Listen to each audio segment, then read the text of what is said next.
Good afternoon, everybody. Good movies for Good Movies podcast coming at you. How's everybody doing this evening? We got Good. Kenny and our guest Sean from Movieassault Hey, doing good. here to How are talk you? about movies as usual and anything pop culture related, I guess. So, Sure. Yeah, thanks for having me. well, no problem. We got a We got somebody already. Scottish Geek. Hello. nice. How's it going, Scottish Geek guy? I need to get him on. He's got a good channel. He's was usually one of our guests on Cult of Collectors. So I'm glad Oh, to no. see you here. Yep, very nice. Cool. But here's Mike. Mike just popped in, so Mike's going to be with us as well. Awesome. What's going on, Mike? Hey guys, how's it going? Hey, Mike. Can you all hear? We're good. Hey, how's it Yep. going, Sean?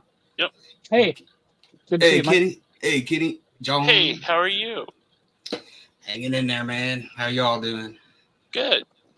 Good. Cool. Pretty good.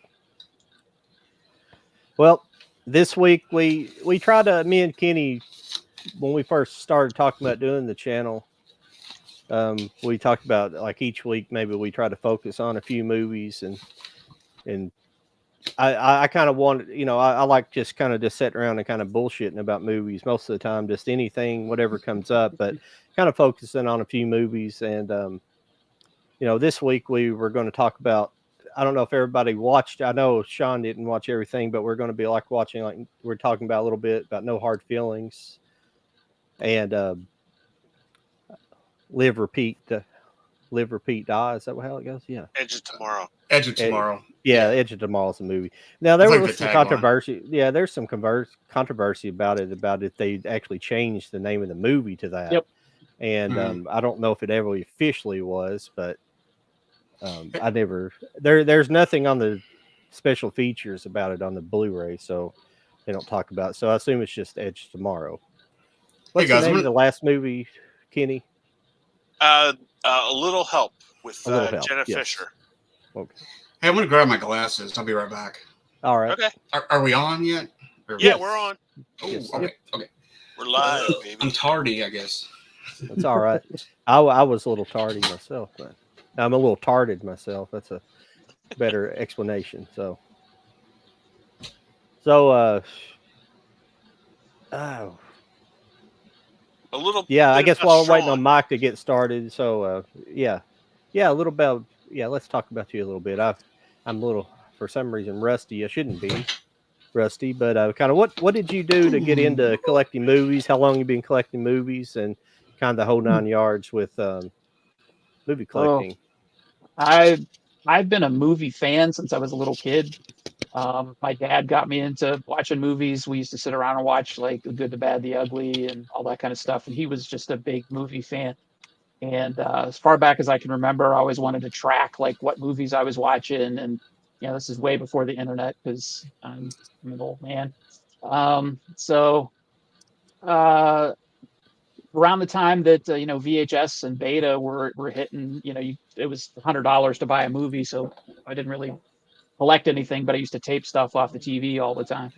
And then once home video became a thing, with VHS, I just started buying movies. And wasn't until I started my first YouTube channel until that was like 2009 that I really started getting into like collecting. I've always been watching movies like crazy, but my collection kind of exploded after that. And now I'm just hooked. I used to manage movie theaters Okay. about 20 years ago. Awesome. So I've got a background in that too. That was literally the best job I ever had. I always tell people if I won the lottery that I would buy a movie theater because that's the only way I would be able to do it, because it's like throwing money in the parking lot and lighting it on fire. Mhm. Well, nowadays, because- for sure. Yeah. I mean, I know, people get upset about, how much concessions cost and all that kind of stuff. I know what the profit margin is on a bit of popcorn and a Coke, but that's because they don't make jack on the tickets. So Yeah.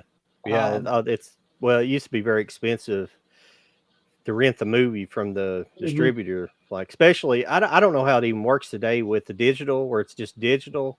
They probably still charge Yeah. the same amount, but back in the day, you had those giant platters and all the Yep. way going all the way back to your, your 35 millimeter or whatever Yep. size film you're Yeah. running. So, Yeah. I started a movie review blog back in 1997. So I've actually been reviewing movies online since 97. And it was called The Projectionist because I was a licensed projectionist for the city of Cleveland. nice. And so I used to build and tear down movies all the time. First movie I ever built was Short Circuit 2. No, I never saw the movie, but that was the first movie I built. And then I stopped building movies right after I got out of the theaters, which was beginning of 2005. So I've been out of the theaters for a little bit. So I don't know, with the digital distribution and all that kind of stuff, I never got to work with that. I was always hands on with the actual film.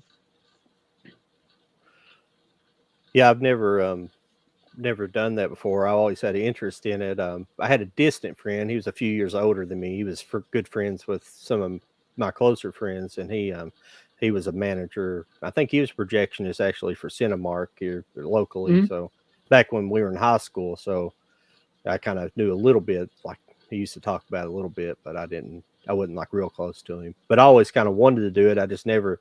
My career path never took me in that line of work. Yeah, I literally started out as an usher at a movie theater tearing tickets. I was the first person to show up for the interview, and they hired me on the spot. And that was my big qualification. That was January of 1988.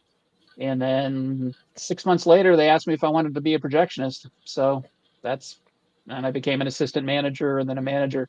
Movies are actually what brought me to Cleveland. I used to live in Pennsylvania, Western Pennsylvania, and I got a job with a company in Eastern Ohio who was based out of Cleveland, and they were running a theater in Austintown, Ohio, which isn't there anymore. And yeah, the theater pretty much had done all it could do. I was promoting the crap out of it, and nobody was coming. We'd get like 3 people a night on a good night. Um, so they said, "Hey, why don't you come to Cleveland and run the second biggest movie theater in our chain?" And I'm like, "Okay," and I hated it. Hmm. Was So it like I was like, it? Oh, sorry about that. Was it a big oh no, like it's okay. Cineplex type thing, multi-screen type theater? Yeah, yeah. The theater I ran in Austintown was a 3-screen theater. It was Okay. basically it started as a second run theater, and then they started getting success with running like art house movies. They wanted to become Yeah. well, I can drop the name of the theater. There's a movie theater in Cleveland called the Cedar Lee, which is extremely popular for running independent movies and art house movies and stuff.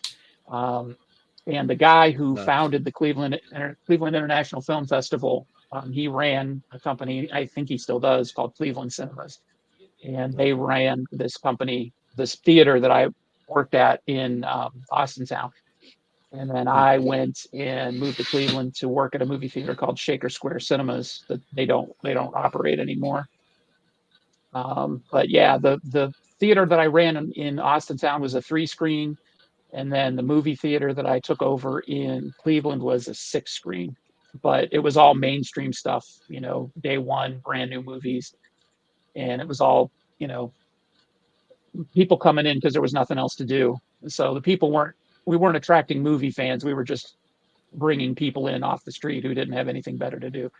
And it was a place to go on a date. So they didn't care about the experience of going to the movies, which I loved curating down in Austintown because I would take requests for movies. Somebody would come in and say, "Hey, can you get such and such a movie? It's from France or whatever," and I would go to my manager, and he'd say, "All right, we'll try it." Okay. And a week later, we'd have it. That's pretty Wow, So cool. that's Yeah. yeah, so that was an unusual experience, and I think that's really an outlier for managing theaters. I don't think anybody ever gets that kind of opportunity. But when I went to work as a regular movie theater manager, I hated it. I was finding people passed out in the theater, and um, the neighborhood we were in was kind of on the decline, so you never knew who was going to wander in off the street, and it just it just wasn't for me. So I got out of it. Yeah, that's absolutely. Yeah, Scottish Geek guy. I assume everybody read that. Running a movie theater is also my if I win Yep. a lot of if I win a lottery. Yeah. Yeah. Well, So it's kind of No. what it's kind of what Quentin Tarantino did. He bought the New Beverly, and he shows Mhm. whatever his personal 35 millimeters, and yeah, that's a dream. That would be a dream thing to do, you know. But absolutely. he's also got the resources, you know, to do that. So Yeah, I always you wanted to gotta have. start a I always wanted to start Right. a modern drive-in theater. I can have a really nice drive-in. Bring that back. mm-hmm. And I just it'd be cheaper than probably building a regular theater. I don't know how much or not, but it still costs these days. It still costs you $1 billion plus to build one. I guarantee. All that Oh yeah. stuff. The property, you would need a lot of property, you know. Yeah, well, not so much anymore. We sold some of our property here on our farm, but yeah, we had the property, but I just don't have that kind of capital to start a Yeah. business like that. But it'd be great. It'd be fun to do that. Oh yeah. Could you guys follow Yeah. like the Mahone Theater? I think it's up in your guys' neck of the woods, up in Pennsylvania. I think it's in Pennsylvania. It's called the Oh, the Mahone Mahoney. Drive-In. Yeah, Mahoney Yeah. Drive-In. Yeah. Yeah, I I'd I love know to about go it. up. Yeah, but they just show all kinds of stuff. You know, they do like special weekends where they'll show like certain movies. It just depends on whatever theme they're going for. But maybe just like horror movies and stuff like that. Hmm. Something just. But that would be pretty cool to do stuff like that on top of showing like new movies, and have like Yeah. special like indie movie nights and stuff like that. Yep. Yeah. Yeah, I remember in the 80s they used to have like on Friday and Saturday especially they used to run the midnight movies. And they used to run double features, and that's where I first seen Rocky Horror Picture Show, because I didn't know. I see all these nuts dressed up and like with toilet paper and stuff, and I'm like, what the hell am I into with this, you know? Yeah. And it's like I was still in high school, and it was just like a really cool atmosphere, because they would run like that, and then another one was Witchboard in '87. That's how far back this is. Hmm. So you get out of there at like 4 or 5 o'clock in the morning and go to Denny's afterwards. Yeah. Mm-hmm. Yeah. Yeah, Yeah. I was just gonna say we're lucky around here in Cleveland because we have the independent theaters, so we've got like the Cedar Lee, and there's another theater called the Capitol Theater in Cleveland, where they do all sorts of really cool movie stuff. Like I think next month they're going to show an Italian horror film called Demons, and they're going to have the band Goblin actually come and play live. They're going to play the Oh soundtrack. wow. That's cool. Yeah. Yeah, that's real cool. Yeah, so I want to go to that, but I don't know if I will or not. I don't remember the date, but all sorts of weird stuff like that. They have a thing called the 12 hours of terror, where they'll just show movies all night long, and they'll do like a surprise movie. They announce like 11 of them or 6 of them or whatever it is, and then they keep one as a surprise. And sometimes it's like an unreleased movie that hasn't been announced yet, or they don't have a release date for, stuff like that. So all sorts of cool stuff. That's really cool. pretty cool. Yeah.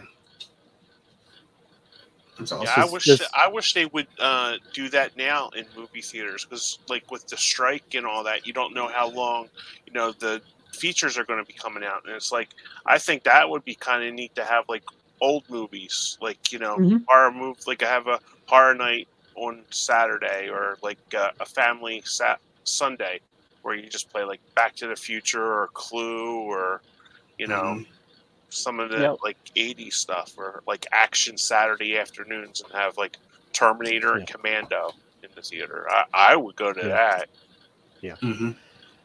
The theaters around here, like even the Cinemark theaters, are starting to run some older movies, and just because I guess there's not enough movies coming out, since I guess everything's still trying to pick up after COVID and all that. And I don't know if it's just that, or the movies just aren't doing as well as they think. They're trying to do anything to get the people back into the theaters, what they're doing. And Right. and it's it's a shame. I just think the movie attendance is going to drop in the next coming generations because kids aren't as interested in movies like they used to. I think that's the biggest problem with like the newer Marvel movies and stuff like that. They're trying to sell to the new generation of kid, the younger generation, but they're not the ones interested in the movies. So, and it's the movies they're making are pissing off the older generation who are their actual fans of the movies.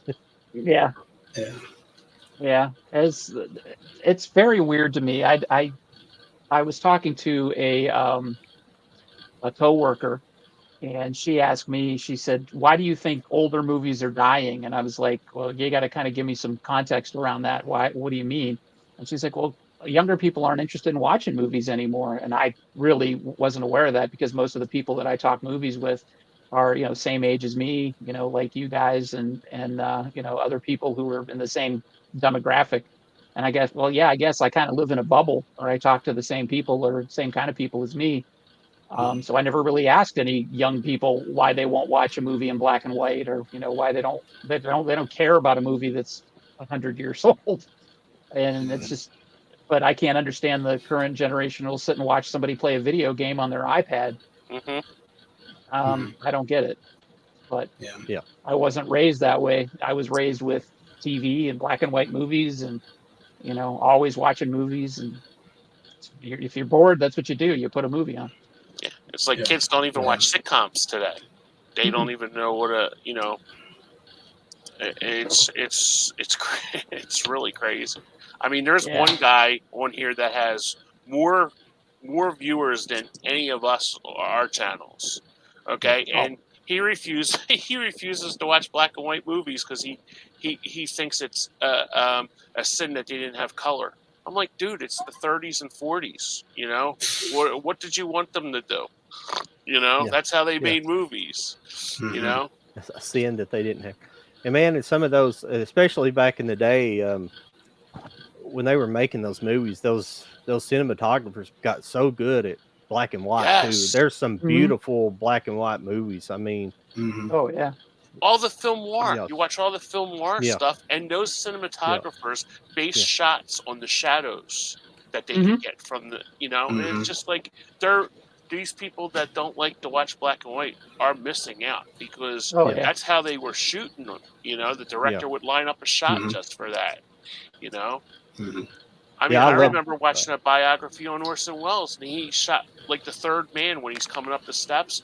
That one shot is like 10 seconds long. It took him 3 days to get the light right. He said. Oh, I bet. Yeah. Yeah, and like those old camera. I'm sorry. Go ahead, Sean. I was just going to say, it's very easy to rag on a movie, no matter how crappy it is, but it's very easy to overlook how much effort goes into making them, no matter how crappy they are. So it's one of the things that I try to take in mind when I review a movie is, I know it's crap. If it's a crappy movie, it's probably crappy for a reason, and it's usually the script or something. But you still have to just think about all the effort that went into planning shots and getting the lighting just right, as long as it looks like it was actually some effort put into it. Back then it was like a science. I think we've got away from that part of the filmmaking process too. I think with digital, the ease of digital, but you could still make great movies in digital. And we'll have a movie coming up a little bit, me and that we're going to be talking about that Kenny probably that didn't look so good. It was a good movie, but it didn't look so good the way it was shot. But what I was getting at earlier is back in the day, those old cameras that they shot with too. There's what is that movie? I think it's Notorious, the Hitchcock movie. He in the special features they talk about the cinematography process of it, and there's a shot in the movie where the camera comes up over like a rail and then flies down.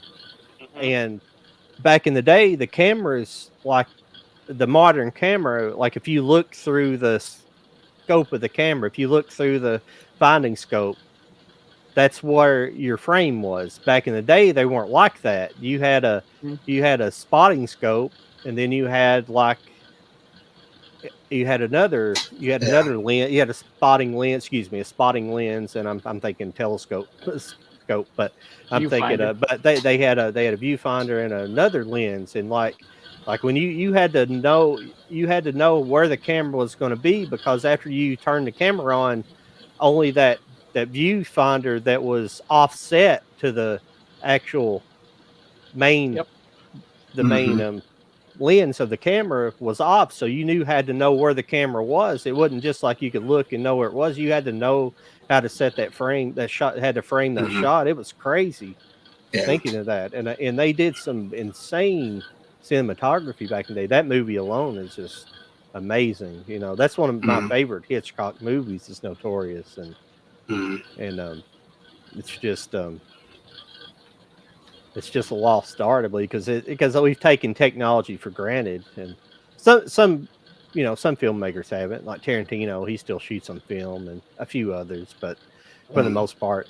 And I mean, I'm a digital advocate because you know, I was a sound engineer and I did a little bit of recording, and the only thing you could afford was to you know, to record digitally. You know, you can reel to reel machines and stuff are expensive, and then all that, but Hmm. it was just I think there's ways to make it look good. In some sense, people don't. I think, and I think lighting is where digital is like really falls behind sometimes when they over light digital. It's just Hmm. looks so sterile, you know. Yeah. Yeah. Yeah. Black and white had the more organic Yeah, feel, even with Technicolor and stuff. You know, it had to yeah, be just like you said, like you had to block the shots and set it up just so, yeah, and maybe you have to do it 2 or 3 times probably, but you know, yeah, it was more of an art yeah, form, you know, craft. There was a craft to it, you know, yeah. which there's, you know, still is, but back then it was a little bit trickier, I would say, you know, but yeah. Especially like in the early days of sound where they would have the microphones. They didn't have booms back then. They just had the stationary microphones, Yeah. and Hmm. they just hit them in the plants or something. Yeah. When they first started sound. Yeah. Yeah. Yeah.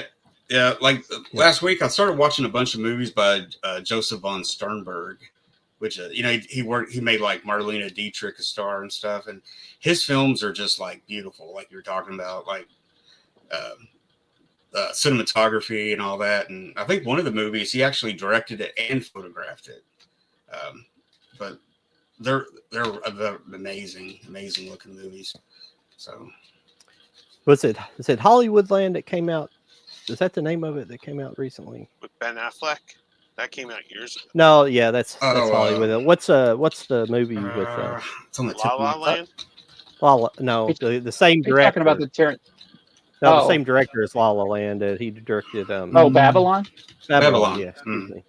Yeah, if you like, I like the movie. A lot of people didn't like it. I liked it just the fact you got to see a lot of old Hollywood and kind of how things were done, and Mhm. like they have that innovation happens in the movie where they go from silence to talkies, and they actually show like the booth they had to build for the cameras, and like Mhm. some Hmm. guy like overheated and died inside during the production Yeah, because of all yeah, the lighting. Because they were really loud. They made a lot of yeah, noise and stuff. yeah, I thought yeah, they Babylon was an interesting idea, but it was cluttered. They had too much stuff going on in that yeah, movie. You yeah, I know, agree. Yeah, too many storylines. yeah, yeah. It was definitely that, but It I still looked thought great. it was kind of fun. It was kind of a fun movie. Like God, why can't I think of that director's name off the top of my Damien tip of my Chazelle. yes. Yeah, my favorite one is First Man that he did of his, because Yeah, that's I'm a a big space, you know, I like NASA and stuff like that, so Hmm. I like the Neil Armstrong story. I thought the perspective that they give to was really interesting, especially like they did a lot of interior shots, especially the when he was flying some kind of craft like the spacecraft or whatever. So you got to see all the shaking that really happens, which is hmm those were really like when they launched. There was like, you know, just a, you know, shake fest. But But yeah, La La Land. I didn't care so much for that movie. I wasn't a huge fan of La La Land. Yeah, I never did see that.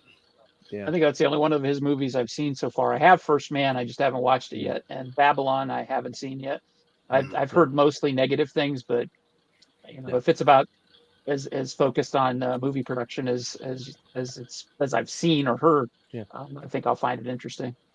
Yeah, it's one of those movies I just find, like we like to say around here, it's just a fun movie to watch. It's not necessarily a great movie. It's a good movie. Yeah, Like yeah. yeah. Oh yeah, I watch plenty of movies that are not really good, but I'll stand up for them. Yeah. So, yeah, lots of that. Yeah. yeah. I watched one of your movies this afternoon. I wanted to show you this. You said you like James Cagney. This is a laser disc set I have. Oh, nice. I don't know if you can see it. I got some glare going on there. Oh, that's wow. nice.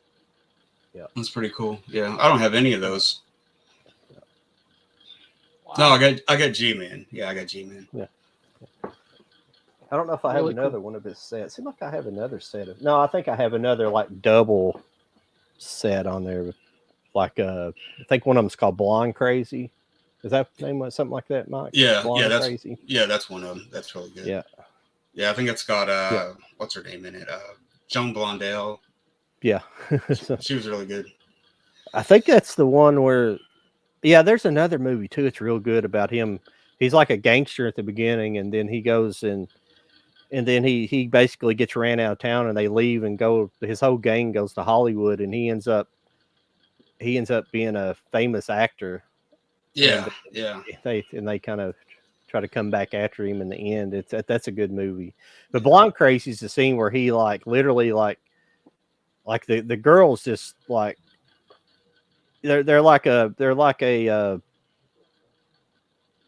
they're just kind of like a Bonnie and Clyde. They do crime together, and the girls just he's in love with her, but she just despises him, just kind of shits all over him throughout the movie. And there's one scene where he finally just kind of cracks, and she tries to come back and be nice to him, and he just grabs her by the hair and drags her out of the apartment, just get the fuck out, And I mean it's graphic for the day. I mean, but it was pretty good. Yeah, that's pretty cool. Well, what do you guys want to do now? You guys want to talk about some of these movies a little bit, or? Sure. Well, I think everybody's watched Edge of Tomorrow, right? Yeah, that's what I picked out here to kind of start with. Yeah. Cool beans. Everybody out there, we do Edge Tomorrow. So. Yeah, that was the first time I watched it. I mean, I picked it and everything, but I really enjoyed it. I thought it was a lot better than I thought it was going to be. Yeah, I had fun with it. Anything with Emily Blunt on it, I'll watch. So yeah. I I'm with you, enjoyed it. Kenny. Yeah. Yeah, and the CGI and stuff wasn't too bad, I mean, it's obvious and points, but I don't know, it wasn't distracting or anything, I didn't think. No, I thought the monsters coming up from the ground when he first started, where he was going back and forth and stuff, dying and stuff like that. I thought that was kind of really realistic. I thought they looked good. Yeah. It was and it was directed by Doug Liman, and he did Mr. and Mrs. Smith and quite a few other movies. And I'll bring them up here in a minute. But he, I think he never had really he didn't really like sci-fi so much, but so he likes a lot of realism in him. So the suits they're wearing are real. They really made the exoskeleton suit for the movie. Yeah, they're made of plastic. I think a couple of them had actually metal, and I forget. Tom Cruise said one could weigh anywhere from 75 pounds to 120 pounds, depending on how much armament it had on it. Holy so, yeah, because he came early to he came to England early while they were in the process of making the suit, so he could test it.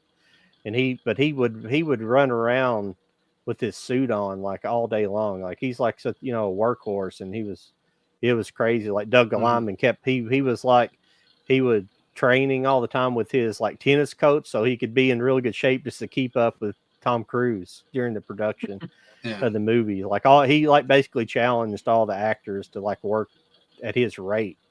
Like it was pretty crazy. Yeah. Yeah, it's like a lot you can say about Tom Cruise, maybe in his personal life and stuff, but he still amazes me sometimes in some of these roles that he does, and it's like he's still got it. He's still very dedicated to his work. Yeah, he's definitely still a movie star, in the traditional sense and everything. Still, it's just I don't know. Yeah, I mean, okay, you guys will back me up. How many real movie stars is there out there now? I can think of 3. Yeah, that's a good question. DiCaprio, Tom Cruise, and I still think Tom Hanks has it. But where else? I mean, people don't go and say, "Oh, there's a Bradley Cooper movie." They went to see that because the Lady Gaga was in it with him. Yeah. There's not like any bankable. I mean, people out there. I think Denzel Washington still got it too. Oh, okay. There you go. Yeah. Absolutely. Yeah. This weekend proved that. Yeah. I think newer one. I mean, I know it's a little cheesy, but like I think Margot Robbie and Ryan Gosling kind of are, both of them. They're kind of established at this point. Yeah, to me, for Gosling's a very good actor, but he doesn't make me want to go to the movie to see it.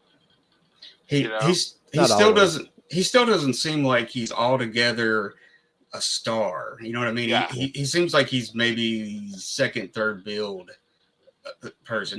Does that make sense? It's like, but he is a star. But I guess I don't know. Sometimes the way I see him in some roles, I don't know. It's tricky with him. That's why I had a problem with. I'm sorry, Sean. Go ahead. Well, I was just gonna say, I think the problem with Ryan Gosling and maybe other actors is if they have too good of a range and they play too many different types of characters, that kind of throws people off. So like Ryan Gosling was in Lars and the Real Girl and First Man and Barbie. He play a whole bunch of different stuff. So you don't know what you're going to get with a Ryan Gosling movie. But back in the day, if you went to see a Burt Reynolds movie, you knew you were going to get Burt Reynolds in different clothes. It's about, you knew what you were going to get. Yeah. So I think that's kind of the big problem with stars today is the familiarity. You don't know what you're going to get. Yeah. Yeah, like I was. Well, it's not a problem with the stars; it's problems with people's concept of what they're expecting. Yeah, you're exactly right. Yeah. But it's like I watched The Covenant a couple weeks ago. Mm-hmm. I love Guy Ritchie movies. I just thought it would be a stronger movie had somebody else been the main. I don't think Jake Gyllenhaal is a star. I think of him as he's a very good actor, a very good supporting guy in a movie, but I don't think of him as like Chris Pratt or George Clooney, somebody like that. I don't think of him as in that way. He's good when he's in a movie like what was Night Stalker, where he took the pictures. Mm-hmm. That was a really good movie. Nightcrawler. I'm sorry. Yeah. Night Stalker. But I just don't think of him as a star. Like when you went to, like in the 80s when you went to see we're going to see a John Candy movie or a Tom Hanks movie.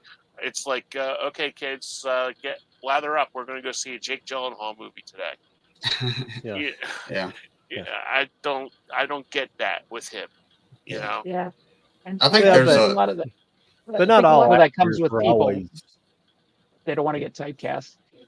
Yeah, well, not all actors throughout the years were always the main bill actors. I mean, there never were a lot of main bill actors, at the same time. There's always a handful, and then there's a lot of supporting that were semi-famous or, pretty famous, but never. So, I mean, I don't really think about that. I don't really focus on stars too much anyway.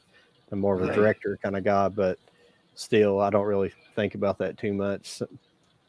because But the there's some actor, talented people, but there's a lot of people. I understand what you're saying, Kenny. I'm not yeah, disagreeing with you. There's just, well, we live in the age of the YouTube semi-celebrity, where you got people Right. who have, and it's also, it's just like music's went to where everybody has their own niche. So I think Mhm. entertainment's gotten that way in the last 10, 15 years, mhm, especially since the rise of social media and things like that. So we got, everybody has, like, your big YouTubers. Some of them have several million, but that's still just this small, pocket of people, and we're, in the grand scheme of the United States. So to be actually famous, like a movie star, where everybody knows your name, is getting to be more rare. Yeah. Yeah. Yeah, I mean, I guess in a sense, you watch a lot of old movies, Yeah. back in the studio system where, the studios built movies around stars, and you got used to like the James Cagneys and the Jimmy Stewarts and John Wayne, Mhm. and now you got so many different actors because of social media and independent stuff, and maybe it's harder to pin them down, like this is a star or something, because I don't know. It's a lot of variety out there now and stuff. It's a little, Yeah. but yeah, I thought Absolutely. about that. Like, who's our next generation of great directors that are going to keep turning out the good movies? That's similar to the actor. Like, who's our actors that's going to keep carrying it on to like other people, in the past, because all the good ones are like passing away, and so it's really interesting, to see who Yeah. Yeah. 10 We years, don't 20 have a lot years. of replacements for some of our older actors, Oh, yeah, of course not. But like Jack Nicholson's and people like that, and mhm. you know Yeah. we don't really have some of those type of people. There's some talented people, like Gosling's talented, and some other, Mhm. there's a few others, but they're just not. It's just a cycle we're in right now where I don't want to get into it too much. It's just the politics of things, the type of people they want to put in there. There's just not.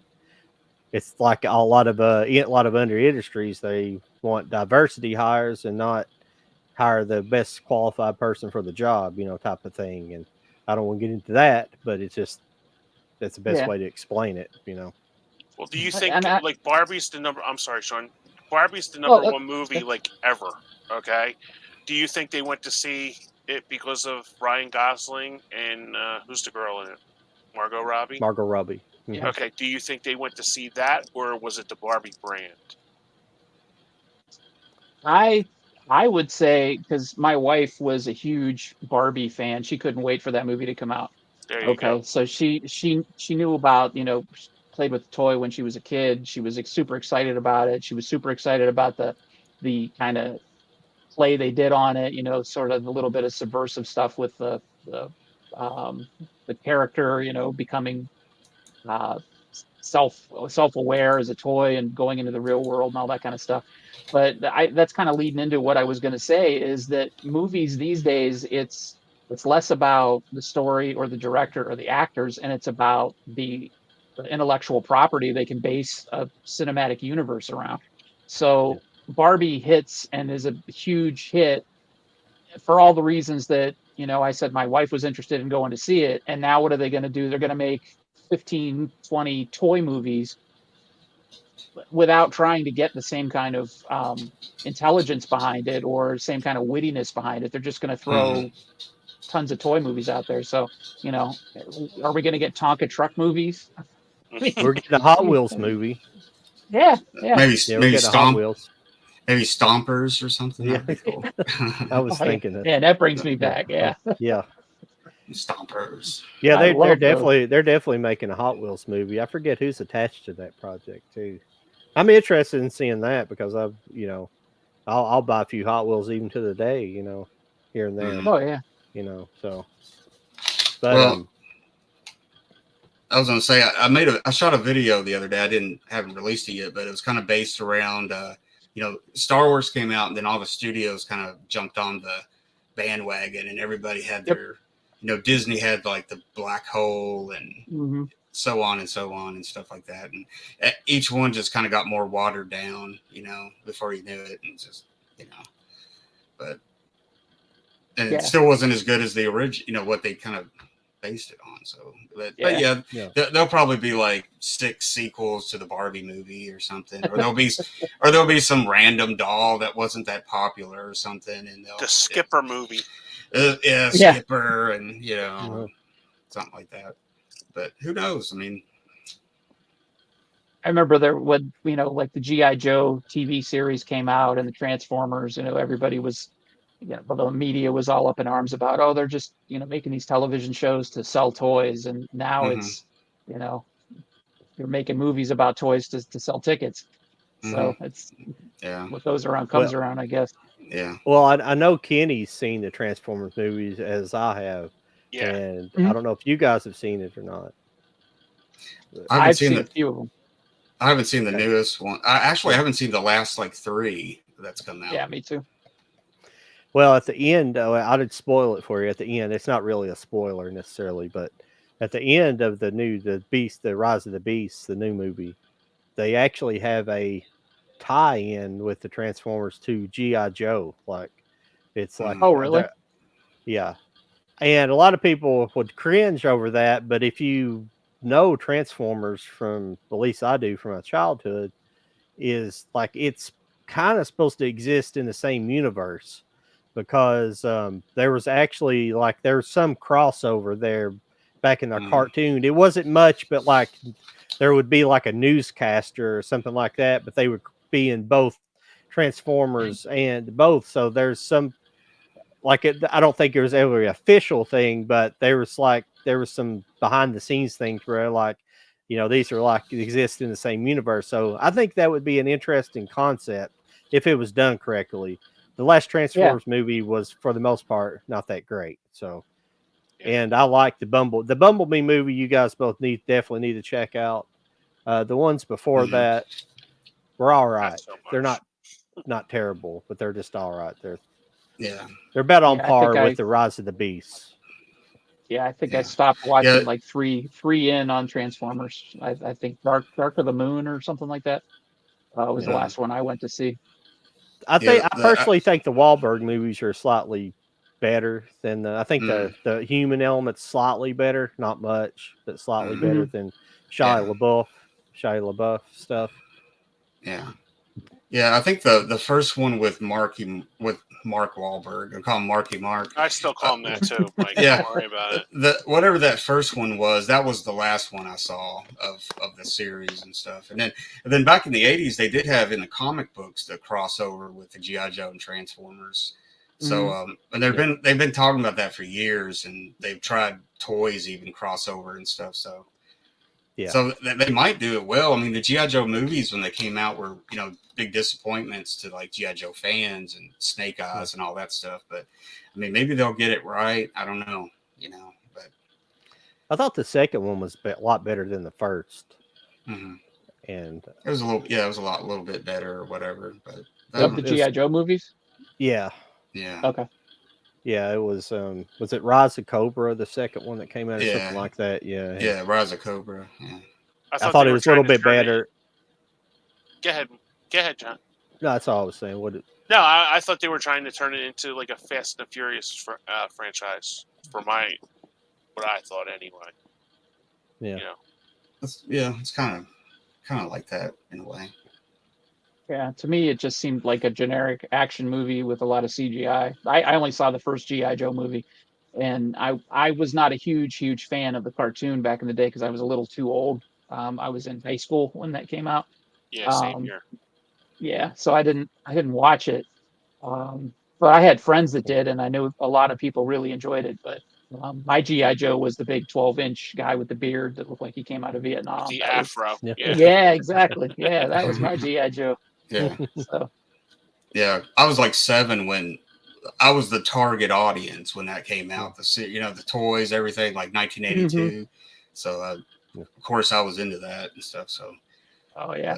But I worked in a retail store when the toys came out, and I remember when, what is it, the USS Flag, the big aircraft carrier, when that came out, and I was like, oh man, this is awesome. If I was a kid, I would definitely want this. This is really cool.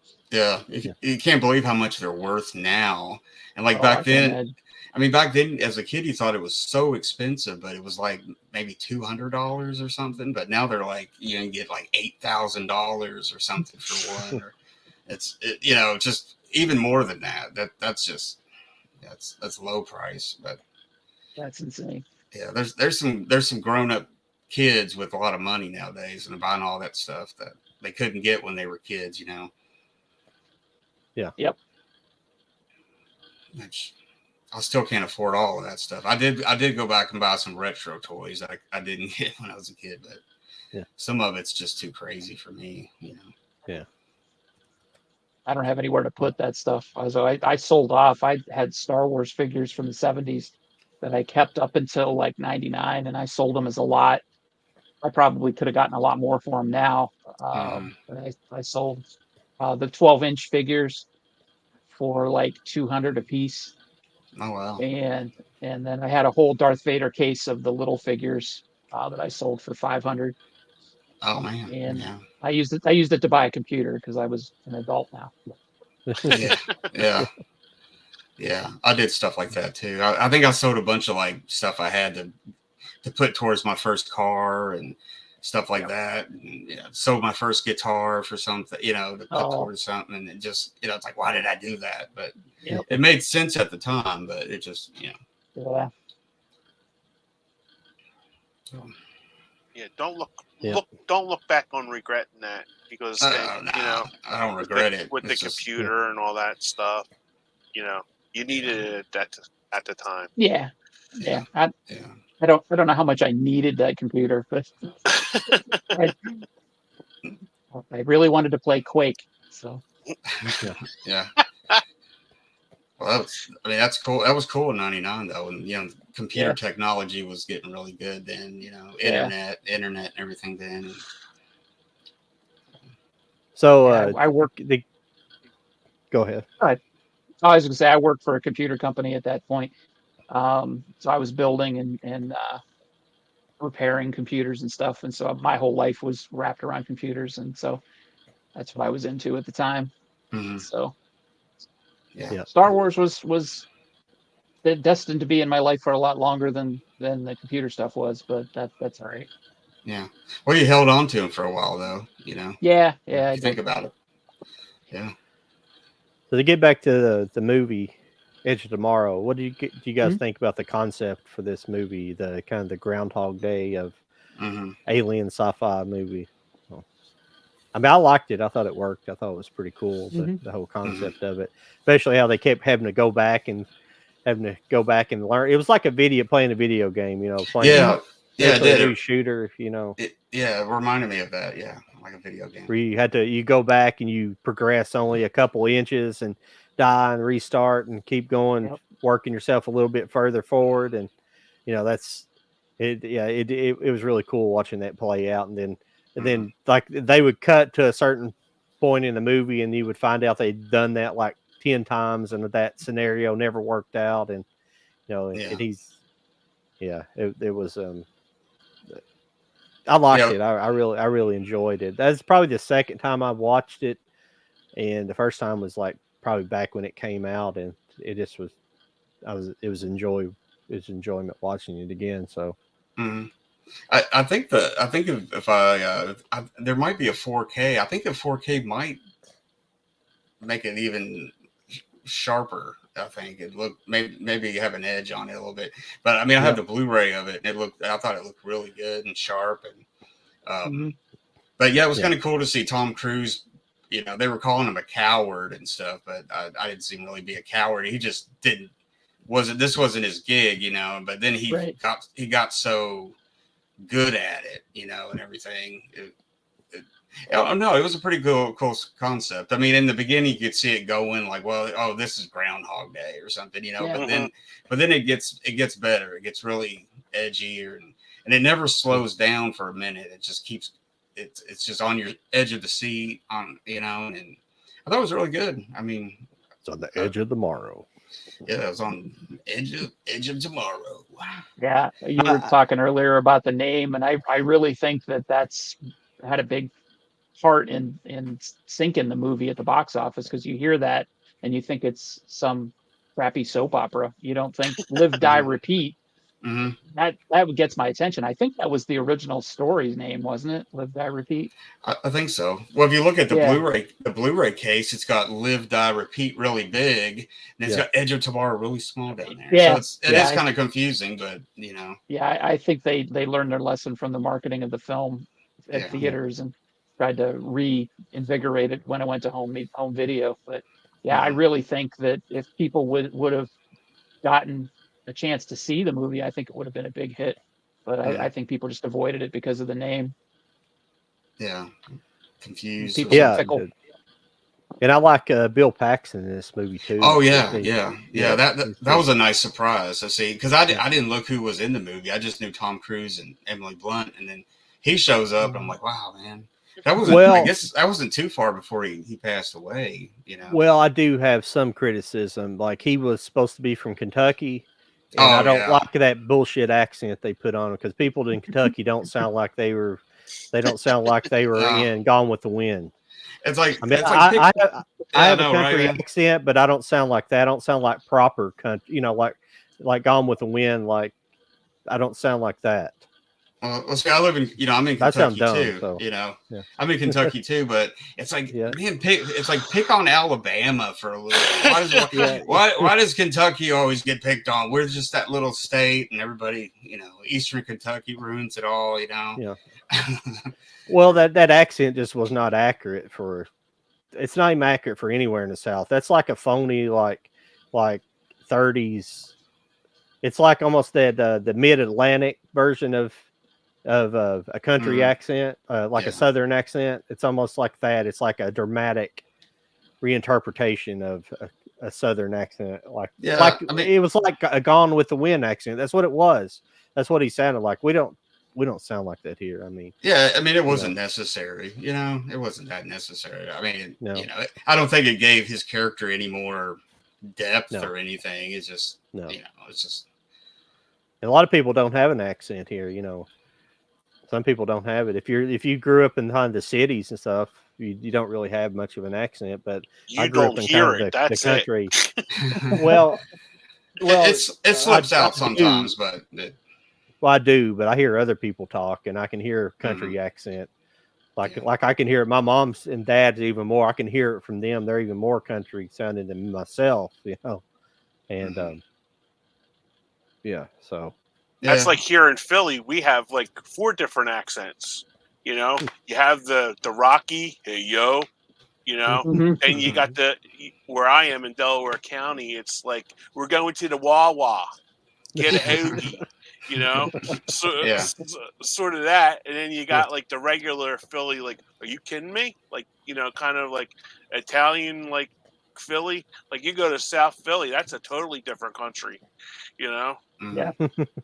Mhm. Seriously, that is like we're talking Soprano City there, because even the neighbors have an edge on it, Yeah. So it's like, oh yeah, just like the different counties and stuff here are just like funny, It's Yeah. like I lived in South Jersey most of my life, and it was just like coming to Delaware County. It's like, yo, Margaret, grab a hoagie, It's like, what the hell? And I'm from here. I was wondering this afternoon. I was watching something Japanese the other day, and I was thinking, I wonder if they have like listening to somebody from another country. It's hard to really pick up a different accent where you don't know the language. Where some people don't. I don't know the language, but I wonder if they have the same thing. I know they do, but it's hard to pick up on that because I'm just wondering if they have rednecks in Japan. Yeah. Well, it's like in the UK, the different, you got the northern, you got Welsh influences, you got, you got all that variations, Cockney accents and stuff. And I guess it's everywhere, What was that movie where they have like all the Snatch? Wasn't it Snatch where they had like all the different accents? Yeah. I think so. Yeah. Yeah, wasn't it like subtitled? Like Yeah, on, because like you on really screen? had to watch what they were saying, because Yeah. especially Statham, when that was his first movie, I believe, wasn't it, Snatch? I don't And he know. had that thick accent where it was like him and Brad Pitt. It's like, oh man, you literally had to turn on your closed captioning for that. Yeah. Yeah, that's a funny movie. I've been meaning I to was- rewatch it.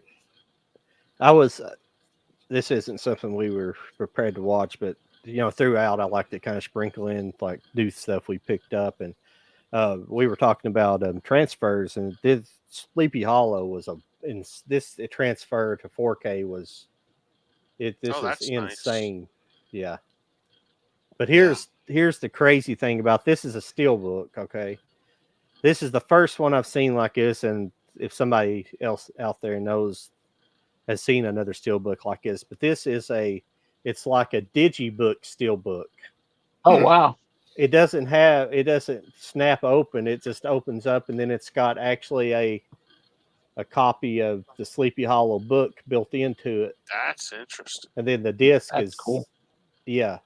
Like the backside of the book's glued on to the steel book. Mhm. So it just sandwiches together. The only thing is, I wish it would have had an over when the plastic cover that goes over and the slip cover. Yeah, like Mhm. I wish it had one of those so it holds it together. It's just kind of free floating. So, Oh but wow. it's a really cool concept with with the actual book built Mhm. into it. Yeah. But it's the actual book, Sleepy Hollow. So, Oh wow. That's cool. yeah. That is cool. Yeah. Yeah, I've always Was it- like.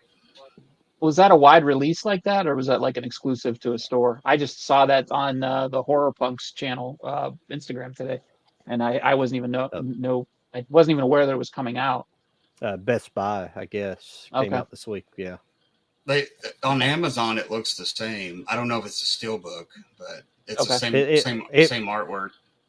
It may have been Alfred on Amazon as well. I don't really know. Mm. They're starting to do stuff like that. They're kind of crossing over a little bit. I guess Amazon kind of wants in the game where they sell pretty well. I've like I know you don't. I guess you collect a few steelbooks, Sean, but I noticed you. Mhm. I the reason I got collecting steelbooks in the first place, if it's something I really don't want to spend the extra money on, I'll just buy the regular 4K. But the reason I started collecting steelbooks is whenever 4K first came out, the steelbooks were just a couple bucks more expensive, so it made sense to just buy the steelbook if you could get it. But now the prices are starting to vary a little bit depending on what it is. So you're starting to get decent deals on 4K. So sometimes if it's not something I necessarily, or the artwork's not that great on steelbook, I'll just grab the regular 4K. Yeah. Because it's ultimately the movies what I'm after. But if it's Right. Yeah. John, did you get The Man That Fell to Earth, that special edition steelbook? I think I don't know if it was a Target or Best Buy. Was it what was it, Best Buy exclusive? Yeah, that's where I got it at. I don't know if it's exclusive to it, but yeah, Oh, I okay. got that one. Yeah, I got that same one. But that was a really good deal, priced really well, and it was solid all around product, Yeah. I was pretty cool. I don't usually ever buy steelbooks, but I got that one. Yeah, so I got the Maximum Overdrive steelbook that Walmart had, and that was pretty cool. But I normally don't buy steelbooks. Yeah, there's nothing wrong with it. I don't care. But the problem is, I know some people that's all they try to collect is steelbooks, and it's going to severely limit what you're watching if you try to only collect in steelbooks. Yeah, because you're never going to get. And a lot of the people that do that, to be perfectly honest, they're not big movie guys; they're just collectors. But that's absolutely fine. I'm not dissing that. We're collectors ourselves, but I'm a movie watcher over collecting, cinephile over collectors. But I just happen to like to archive movies. Yeah, as I like to say. They're art collectors. They're not movie fans. Yeah. Right. Yeah. Yeah. I'm just joking. Yeah. I know what you mean. I don't go out of my way to get a steelbook. I will if it's something that I think is an interesting packaging choice or an interesting design, or like the movie about Robert Englund, the Robert Englund documentary, Hollywood Nightmares and Dreams, Oh that yeah. just came out. I saw it at Walmart. They only had the steelbook, so I had no Yeah. choice. Yeah. But yeah, it's fine. I don't seek them out. I don't seek out limited editions or anything like that. I like you said, I'm usually looking for the movie, but if it comes in a special edition and I really like the movie, I might lean that way if I really like it. Hmm. I'll buy certain things in special edition, something I really like. It depends what, if it's just a reasonably priced special edition. I don't go for like Mm. the custom. A lot of the people buy these custom DVD set or Blu-ray sets and stuff like that. They're like there was one company I think out of Australia people bought from, and they had these box sets. They were like steelbook box sets, and it would have like 3 different steelbooks inside of it, but it was all the same movie. It's like 3 copies of the same movie. It was just 3 different artwork in the same. I was like, this is stupid. And it was like expensive. Probably they were probably $200 or some craziness. jeez. It's Yeah. like I just don't Well, like. I don't like custom steelbooks. I don't like custom any. I don't like the custom stuff. And one of the other people I associate with is a big custom person, and I don't. I'm in it for the movie. I want the movies. The movies, the art, not the. Mhm. You don't buy Led Zeppelin 2 for the the album cover. You buy it for the music. You know. Right, right. You know. Yeah. well, there's that company Zavvi. Mhm. I think they're in the UK. They do a lot of steelbook special edition ones and stuff. So Yeah. so that might be one of those companies. Well, all I ask for is like if they put, and that's why I like Laserdisc, because most of the regular Laserdisc would just have the original poster art as the cover. That's what I really want to see on everything, even steelbooks. I just want to see the original poster art on the cover. Mhm. I don't want anything special, anything special done, but I mean, there's some artistic licensing because Criterion went hog wild on their Laserdisc. They always had some crazy covers on theirs, So Mm. I can't really say much. A lot of times it'd just be a random shot from the movie. It's like, what is this? Like Ghostbusters Criterion Collection, it's just a shot from the movie for the cover art. It's like, I mean, it's a good shot. It's like whether they're fighting, I think it's while they're fighting the Stay Puft Marshmallow Man or that scene or so, or Gozer or one of those two. But it's, yeah. Well, some of the ones that's got like reversible art, you got like the original, and then you got maybe some custom. You can flip it and stuff. I'm pretty cool with that. Kind of especially if it's got a slip case, so you can have the one art, and then when you open it, it's got a different piece of art because you can flip it and turn it around, and it makes it interesting. But yeah. But I'm pretty much like with you, John. I would just want to, it's all about the movie when it comes down to it. So if I have to get it in DVD, I'll get it in DVD just to see the movie. Yeah, I was going to say that. Yeah, me too. Yeah. Laserdisc, yeah, I did that. however, Yeah. I've been looking for a good copy of The Keep, which is a Michael Mann movie from, I think, 87. And I had to get an Australian DVD, which is region free. That's the only way I could get it. I don't even think it's out on Blu-ray. And if it is, it's probably like region locked or something. Yeah, or bootleg. Yeah, there's tons of bootlegs out there. Yeah. But Yeah. There's a high def print of it somewhere because it's been streaming, but it never seems to show up. But yeah, I have that on DVD, and I'm keeping that forever. I mean, what do you think are the chances of the original cut ever coming out of that? Because I remember he originally made it at like 4 hours or something. Yeah. And then it's only what, 2 hours now or something. Yeah, it's got way down. Yeah, and it's I don't know how much was cut. I guess it would all depend on whether they have that stuff still stored somewhere, in a condition that would actually be watchable.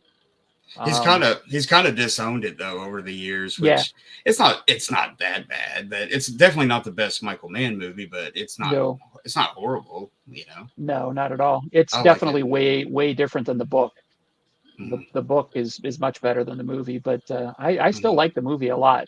I think visually it's impressive. I like the villain You know, Mhm. I can't remember his name. Is Molasar or something like that. Yeah, something like Um, yeah. and he's got the smoke coming out of him, and he just was really really cool. And Yeah, that just yeah. grabbed my attention when I was a kid, and I just Yeah. really have an attachment to that movie. Does it Mhm. make any sense? No, but you know, Yeah, it's yeah. it's something I'll watch from time to time.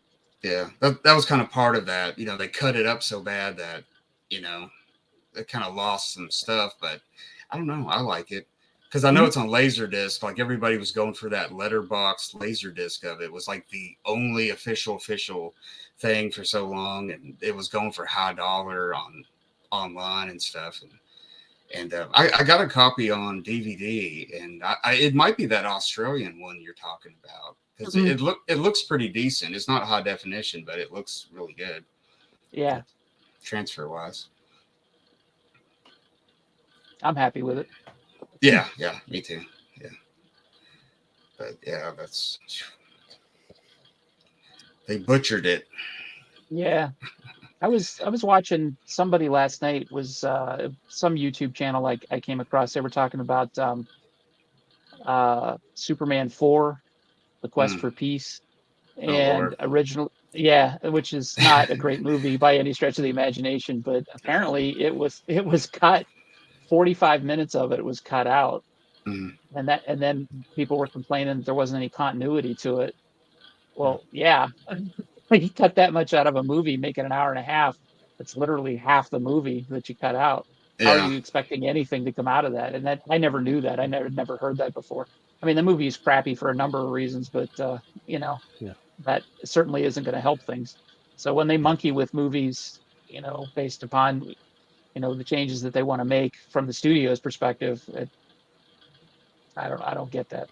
yeah. That's Well, something I was gonna say that's something I'm really interested in, like lost films and like Hmm. original cuts and where's the footage and who knows? I mean, Quest for Peace might be better. They kind of come out with a Yeah, director's cut or something. Yeah, who knows?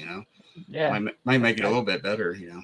I don't know what the market is for that movie, but Yeah, I doubt that would happen in nowadays, especially Warner right. Brothers owns it and stuff now, so they probably would Yeah, never do that. But no. well, Unless they could take a tax cut on it. a yeah, lot of yeah. people complain about the Apocalypse Now, the redo and Mm-hmm. version, Redux or redo, however you want to Mhm. pronounce it. A lot of people complain about that, and there's people I know that they know a lot about movies, like, oh, I don't like that cut, and you just got to know a little bit about the movie, and that's the original cut of the movie. Mhm. He had to cut it down. The studio didn't want it to be 3 hours, so he was made to cut the movie down to two or whatever the original cut, 2.5 for Two this and a thing. half. Yeah. So, and I like Yeah. and I like the Redux version. I like that it adds some depth to it, and that whole scene in there where they like where they're going up river and they find the Playboy helicopter that's ran out of gas and landed at that place, and all that weird crap happens there where like they're trying to like have sex with the women right next to like the dead bodies in the helicopter. You remember that scene? It's just weird. Like it's this mud hole. Everything's muddy, and like Hmm. the guy that's like the liaison for the Playboy bunnies is like pimping them out basically to the soldiers. Oh, geez. It's just I'll have yeah, to, yeah, I'll have to rewatch that. Yeah, yeah. Yeah. I got It's that really version. creeper. Yeah, it's really crazy. And Yeah. then you have the whole cut scene of the French plantation. Like Mm. that's where they bury the one kid that gets, I can't remember. I'm sorry. Oh, Who was the black guy in the movie? Was it Mr. Clean? No, it wasn't Mr. Yeah, Clean. it was What Mr. Clean. He was was it, Mr. that Clean? was. Okay. I'm trying to think of the actor's name. Who was that? Oh, God, He was young. was it Lawrence Well, Fishburne? Lawrence Fishburne. yeah, yeah, yeah, Yeah. Yeah. yeah. They're like where they're like they're like after he gets killed, they like kind of give me like a water burial there, like right outside that. But then they go up, they get invited up by these French, like they're like these remaining French um, plantation owners, but they've been there since the French occupation, and the French were fighting the Vietnamese before we came in. and they're like, and they basically get in this big political. They fit, they get around the they're having dinner and they're having this big political discussion about, just different things about how the French failed, the wise Americans here, and all this stuff, and then they leave. Mhm. But it's just an interesting scene. I could see why a general audience might be bored of that, but it's interesting to me, just the stuff they were talking about in it. But yeah, I got an older Blu-ray of it, and I think it's got 3 cuts of it. It's got the redo, and it's got the theatrical, and something else, and then I think it's got the documentary. The documentary is really good. That his wife shot during that time. What's it called? Hearts of Dark. Is it Hearts of Darkness? Hearts of Darkness. Yeah. Yeah, I mean it's based on that book, but I think that her documentary is called that or something. But it's real fascinating. Heart of Darkness. Yeah. Yeah. Yeah. I think Heart of Darkness was actually originally going to be Orson Welles was going to make a version of it way back in the day, and I that's kind of after he fell out with Hollywood and they wouldn't make it. I think he was going to make that like after the Magnificent Ambersons, wasn't he? And then he had all that fallout, and I think he did it on. Didn't he do that as like part of the Mercury Theater or something, like on Broadway or something? Quite possibly, yeah. Maybe he just did it as a radio broadcast or something. I can't remember. It was something like that. Yeah, that's it's very interesting. Yeah. But I was going to ask Kenny. We won't talk since you guys didn't watch. Did you watch A Little Help, Mike? Did you get to watch that? I missed that one. I watched The Munsters, and I watched Edge of Darkness, or Edge of what was it? Live. What? I forgot the whole title now. Edge of Tomorrow. I was about to call it Live Fast and Die Young or something for a second there. I was like, whatever it is. Yeah. Well, you seen The Munsters. Did you like it, Mike? Yeah, it wasn't too bad. It wasn't. It was okay. I mean, I don't know. I'm just such a purist or something sometimes but I actually liked it a little bit, That's what I was saying. It wasn't as awful as people made it out to be. There's like the guy played Herman was really good. I think I do think Sherry Moon is her portrayal as I'm sorry, what am I thinking? I'm thinking Morticia Adam, but not Morticia, but not Lily. Yeah, I thought her portrayal was a little lackluster, her performance. Mm-hmm. I think if that performance had been a little bit better, I think it would have been even better. But the guy that played Herman was spot on, I thought, with a lot of his portrayal. Yeah. And the guy who played, Grandpa Grandpa's pretty good. Count. He's the Count in the movie. He's good. Mm-hmm. Yeah. And a few other characters aren't bad, but I think all the Transylvania stuff is really good. I like that pastel lighting they went with, like where they obviously shot on digital HD cameras, and they kind of went with it and made everything like kind of dark, but also everything that was lit in these like neon pastel colors. So yeah, have you seen it, Sean? I have not. I own it. Okay. I have not watched it yet because I am such a huge fan of the original series that I was a little reluctant, but I got a good deal on the Blu-ray. I bought it in a lot with a couple other movies, and I haven't watched it yet. I'm not opposed to it. Definitely going to, but I just haven't yet. Yeah. Well, that's the way I felt about it, Sean. And then John was like, he kind of talked me into it last time. I was like, okay, I'll give it a shot. Okay. It wasn't too bad. All right. But I'm like you. I like that the original so much that it's just. Yeah. Well, I grew up with it as well. At least I grew up. Yeah, there you go. I grew up with reruns, obviously. Even I'm very familiar with the show, and I didn't think it was a desecration as bad as people thought it was. Yeah. It's got its moot points. It's not all great, but it's I found it's a movie I want to go back and rewatch. So that's what I considered an all right movie. Yeah. It's a good movie. It's not a great movie. Yeah, I mean, I not- have I to, had to- kind of give it to Rob Zombie for even, wanting to do the project and kind of get it back out there again. Because, maybe somebody would be like, well, this sucks. I'm going to watch the original, and then they fall in love with the original TV series or something. I don't know. It's because Yeah, I was really encouraged by the first trailer. I thought it was like dead on, and capturing the spirit of the TV series within the trailer. And then I saw the second trailer and I was like, oh, wait a minute, this is a little off. So that kind of uh, dulled my enthusiasm a little bit. But I'm willing to watch it, and I'm looking forward to it. But I just haven't gotten around to it. I'm thinking maybe I might put that in my Halloween 15 this year. So if I do that, then I'll definitely watch it. Yeah. It's like a lot of stuff that, based on a character when they do like a biopic, like when they did Chaplin back in the day, Robert Downey junior And it's like, oh man, it's not super accurate, but I thought Robert Downey Jr. was really good as Chaplin. If you're familiar with Chaplin and even Bohemian Rhapsody, it was really good, but so inaccurate. The timeline was so messed up in it that if you're a fan, you're just like, oh my god, this is ridiculous. but you have to give it to him. It's good. It got a lot of people probably turned on to Queen, after that movie and stuff. So that's what kind of counts. But, yeah, they kind of, the Bohemian Rhapsody, they kind of made it act like he died like right after that benefit concert. At Live Aid, and he like lived like several years after that, didn't he? He died. He didn't die until 91 or 91, I think it was. Yeah, 91. Yeah, they recorded several other albums after that. Yeah, they for did that period. Yeah. But I don't know. There's been talk for years that they're going to do like a movie about the Marx Brothers, and really? I'm a huge Marx Brothers fan.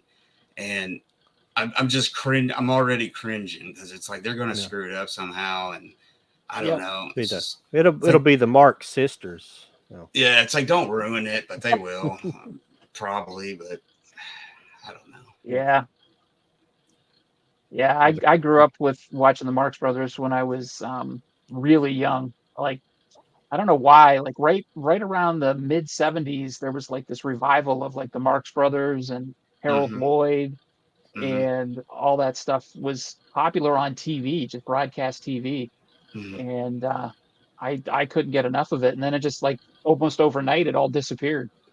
But I was fortunate enough to see a lot of that stuff just changing the channels during the day, and there'd be duck soup or it's funny, man, because like the Marx Brothers, me discovering them at like age 12 or something, just like put me in down this rabbit hole, and I discovered everything in cinema, foreign cinema, silent movies, all kinds of stuff, just because of the Marx Brothers. And it's weird how that works, Charlie Chaplin and stuff. And so it's Oh yeah, Buster Keaton, cool. Oh yeah, I got those, John. I got that. It's like 3 of them or something.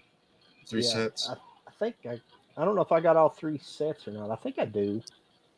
Actually, I got at least 2 of them. Yeah. That whole set came out on DVD, and if you look for it on eBay, it's like outrageously priced. Like it's just it's crazy how much it is on the DVD version of it all. Yeah, so it's weird. And there's a better Blu-ray edition of them all, but it's cheaper. But I don't understand that. It's head scratcher. Yeah. I thought I had some Harold Lloyd stuff too. That's why I was looking for it, but I can't. I might just have that on Blu-ray or DVD. I have it on some format. Yeah, Criterion did. I think Criterion did like 4 or 5 of its movies. Like 5 years ago or something like that. And that's some stuff they'll never see, like especially silent movies. If you don't like black and white, you're definitely not watching a silent movie. Yeah. Right. Yeah. It just takes that one. You have to find the right one, and everything. Like all the planets have to align just right, and I don't know. It's weird because I got into silent movies kind of young, and I mean, actually, I saw the Gold Rush when I was really little, and I was interested in it. So I don't know. I get it, Yeah. I guess it's something. You just have to discover it. But yeah, a lot of people are just like, no, I don't want to watch a silent movie. That's ridiculous. Right. Yeah. Yeah. I've I got watched go ahead, John. No, go ahead. I'm gonna go grab something, and so I can't think of the name of it anyway. So go ahead while I'm gone. You know. It's going to be hard looking for it if you don't know what it is.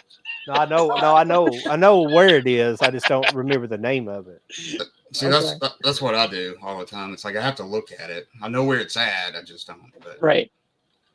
But yeah, it's I was going to say I watched The Artist a couple of weeks ago, and I remember like that movie was everywhere when it was released. Everybody was talking about it. Oh, won Best Picture, and then it dropped off the face of the earth.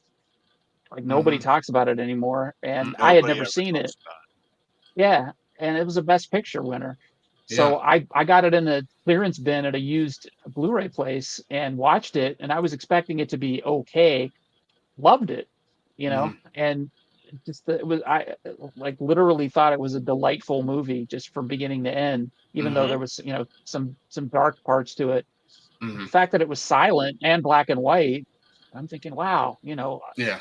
why did this disappear? And it was like, what did people get ashamed of the fact that they liked black and white movie that was silent, or did they, feel guilty for buying into the hype around it, or what? I thought it was fantastic. I think it was the filmmaker had an original idea for a movie. Yeah, and I think that scared people away because they're used to copy paste repeat on movies. Yep. It's like today I posted on my my Facebook page. They're doing The Crow again with the kid that played it, the clown. Oh, Skarsgård.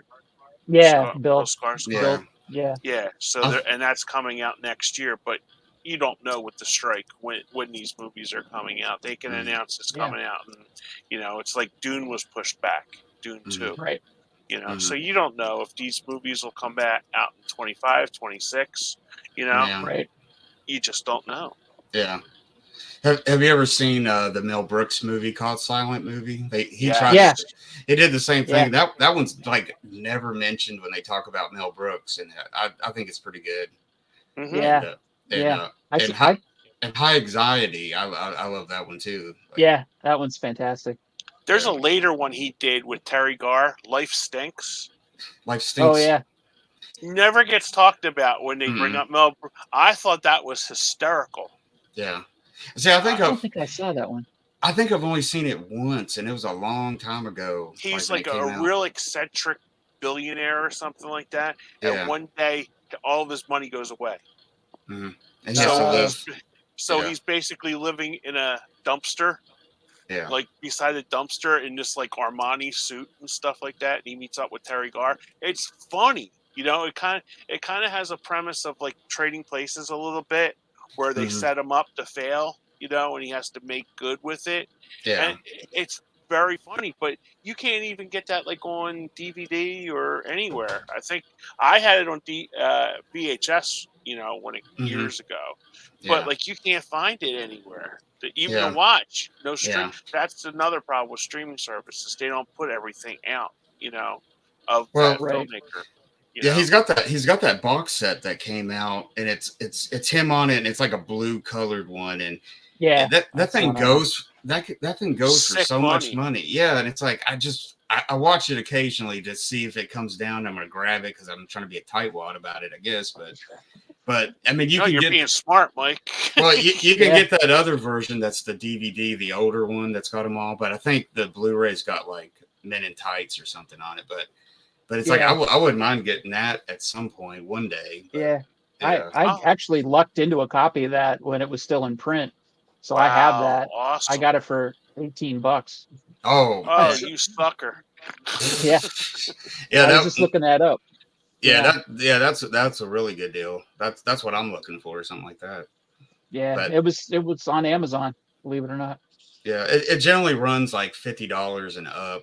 It may somewhere in there. So yeah, I'd even get the DVD set, but even that's like 50 and up for the DVD set. Yeah.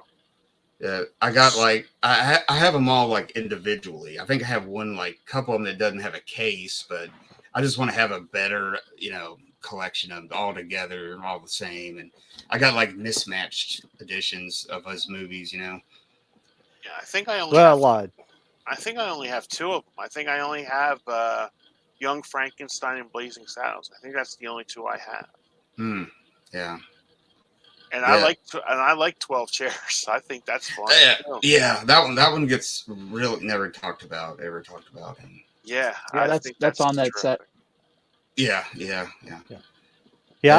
I have Live Stinks on Blu-ray. I was looking for it there. I don't know Oh, where you it is do? momentarily. Oh, okay. Yeah. Wow. It came out recently on Blu-ray. I'll look for it again here in a minute. But Oh, I couldn't find what I was looking for. I've got a set somewhere of some French. It's a French filmmaker who made movies in the silent era, and it was some really good stuff. He made this. It's like something about the Eiffel Tower, but it's just crazy. It was shot. It was released as a movie, but it's kind of made. It's almost like a serial. Like it's got a like old movie serials. It's got that tone to it, but it was released as like one movie essentially. But I think it was intended to be like a serial, but it's like really good. And it's got this amazing like Eiffel Tower sequence where they built sets that looked like it, and they had all these crazy stunts on the Eiffel Tower, people climbing the Eiffel Tower. It was for the era. Oh, it was wow. an amazing movie, and I wish I could have found it. I don't know what the heck where I've got it at. It should have been in there, but I don't. Yeah. I want to say like Jacques Tati or whatever, but I don't think that's who it is. The director. I don't know what. That sounds interesting though. You guys like? Oh, yes. Svengoolie. Svengoolie.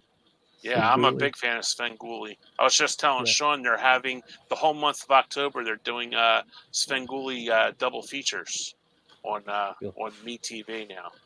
Well, from the month of October.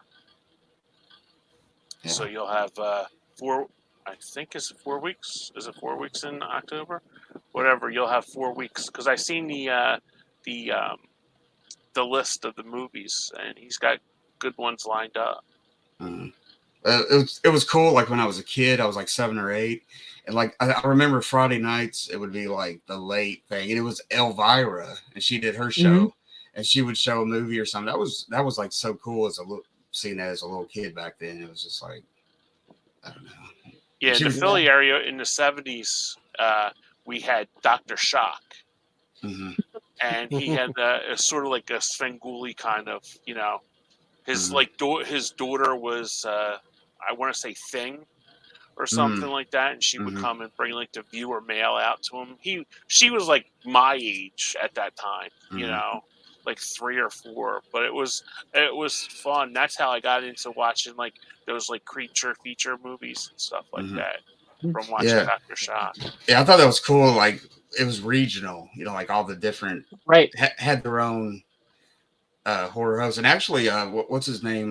Paul Thomas Anderson, the director. His dad was one of those. Oh, no kidding, really? Yeah. I want to say they were from Ohio area or something, or maybe they did it out of L.A. or something. It's one or the other. But yeah, his dad he hosted one of those. He was some kind of character. That's cool. Yeah. I don't have all the details. Yeah. Yeah, I know cool. When I was growing up, I lived right, like I said, I lived right on the border of Pennsylvania and Ohio. So we would get Cleveland channels and we would get Pittsburgh channels. So on the Pittsburgh channels on Friday nights, there was Chili Bill Cardell, who was in Night of the Living Dead. He plays a reporter towards the end. He did that. He wasn't really a character, although he had some weird people on there. But he just sort of dressed in weird suits, and he would. There you go. There you go. I love that movie. I think that's so fun. Yeah. Yeah, I need to get. I don't have it. Well, I was looking on Amazon, and it's like this is Kino Lorber too. So. Oh wow. Yeah, and it's going for like $50 now for some crazy reason. I was gonna say, Sean, I think there's a documentary about those hosts the different ones. I'm almost positive I've seen it on one of the streaming channels, and it's pretty interesting. They talk about all the different, you know, different cities, and they all had their own thing, and it was pretty cool. Yeah, I'll have to look for that. Yeah. And we had Superhost from Cleveland. He would be on Saturday afternoons. He dressed sort of like a low rent Superman, and he had a clown nose and a cape and like boxer shorts over some long johns, and Yeah. he was pretty hilarious. You can find some of his skits on YouTube. He did like the moronic woman instead of the bionic woman. Yeah, it's kind of hard to tell your kids nowadays. You know, like when I was little, we had 3 channels, or maybe, or possibility of one other channel that would come in sometimes, and you know, you tell them this stuff, and they don't like. What are you talking about? Yes, I like that. He asked, "Do you like the Dead Don't Die?" with Bill Murray. I've never seen which that. was yeah. I watched it on a plane. Yeah, that was I'm going blank on the director's name. It was Jim Jarmusch. Yes. Oh, is Thank it? you. Oh, okay. Yes. Yeah. Yeah. I liked it. Mm-hmm. I liked it quite a bit. Yeah. Adam Driver was funny in that. Yeah. I am looking forward to the new what do you call it? That Michael Mann's doing a story about Ferrari. The actual Ferrari guy, and he filmed it in Italy, and it's all like really authentic. And oh wow, that's supposed to it's got Adam Driver in it, I believe, and that it's supposed to be out this year, I think. You know, did you guys ever see Lamborghini? They had that movie that came out a while back. It's not a documentary. It came out. I think it came basically straight to DVD. I saw Ford versus Ferrari was pretty good. It wasn't too bad. It had who was it? God, what's his name? It had Batman. What's his name? Christian Bale and was it Matt Damon? Matt Damon. Yeah. Mm-hmm. It wasn't too bad. It was pretty cool. But that's one of those I've always wanted to watch, but it's like I'm not in the mood to watch it. Yeah. Like I don't own it, but it has to be like on a streaming service somewhere, you know. But it's like, you know, because I had originally wanted to pick it up on the Disney Movie Club, and it was like $15 there, and it's like I'm not paying. You know, I'm okay blind binding it for like $5 or something like that. But if I'm not gonna watch it more than once, I'm not paying $15, $16 for it. Yeah. I mean, I've only seen it once, so, and I own it, so I don't know. But I did like it at the time, so I don't know. I tried to watch Le Mans the other night with Steve McQueen. You know, the he made in the 70s, and it was kind of late. I don't know why I tried to start it so late, and I fell asleep. But it wasn't boring. It was just late, you know. So I know that feeling all too well. Yeah, I'll take a stab at it another night, I guess. Yeah, didn't that come out at the same time Grand Prix came out with James Garner? I think it came out a few years after Grand Prix. Okay. Yeah. I don't know. I like Grand Prix. I just don't like the musical score. Oh, okay. It was done by Andre Previn. Yeah. I just didn't. I don't know. It's a good movie. I just don't like the score. I don't know. Maybe I need to give it a chance again. But I don't know. I usually try not to be so picky about stuff, but I don't know. Have you guys seen this? Yeah. Yeah, it was like a crowd-funded. I think it's made in Switzerland. And it's just like it's almost like a exploitation movie. It's crazy. It's like I'm sorry, I haven't watched it in a while, and I try to think what it is. It's like like these people are like, they're supposed to be like Nazis basically, but they're like, they want to like basically take control of everybody by infecting a bunch of Swiss cheese, and so they basically they kill Heidi's like grandfather or something at the beginning, so she goes on a revenge after them. But it's like it's nuts. And this Sounds over kind the of top bonkers. action. Yeah. I like a good It's bonker very movie good. every once in a while. Yeah. How recent is that? Pretty recent. It's I think 2021 or something like that. Okay. Yeah. I've heard the name. I didn't know what it was though. I'd check it out. That's really good. Somebody's mentioning, it's kind of funny. Somebody mentioned Grand Prix in the chat there. What was kind of lame? Lamborghini? Grand Prix. Is that what you're talking about? Because I just picked that up. Oh, okay. Yeah. I got the Laserdisc copy of it. I don't have. Nice. Yeah. So maybe that. I don't know. Yeah, I do too. That's where I originally, and I just found that recently. I was thinking about it. I think I was watching Formula One a couple weeks ago when I was. And funny enough, about it. I have Le Mans on Laserdisc too, but I was watching it streaming though the other night, and it looks a lot better. Obviously, it looks better, but yeah, I don't know. I'm gonna try to tackle that movie, man. I think it's happened twice where something happened and I just couldn't finish it or something. Yeah, maybe I'm not supposed to watch it. Yeah, you were right, Mike. Le Mans was 71 and Grand Prix was 66. Oh, okay. Oh, Yeah, wow. yeah. I had no idea until I looked it up. It's weird to always think of those two at the same time. Yeah, You know? because I think James Garner was supposed to be in Le Mans, but I think it was a scheduling conflict with Rockford.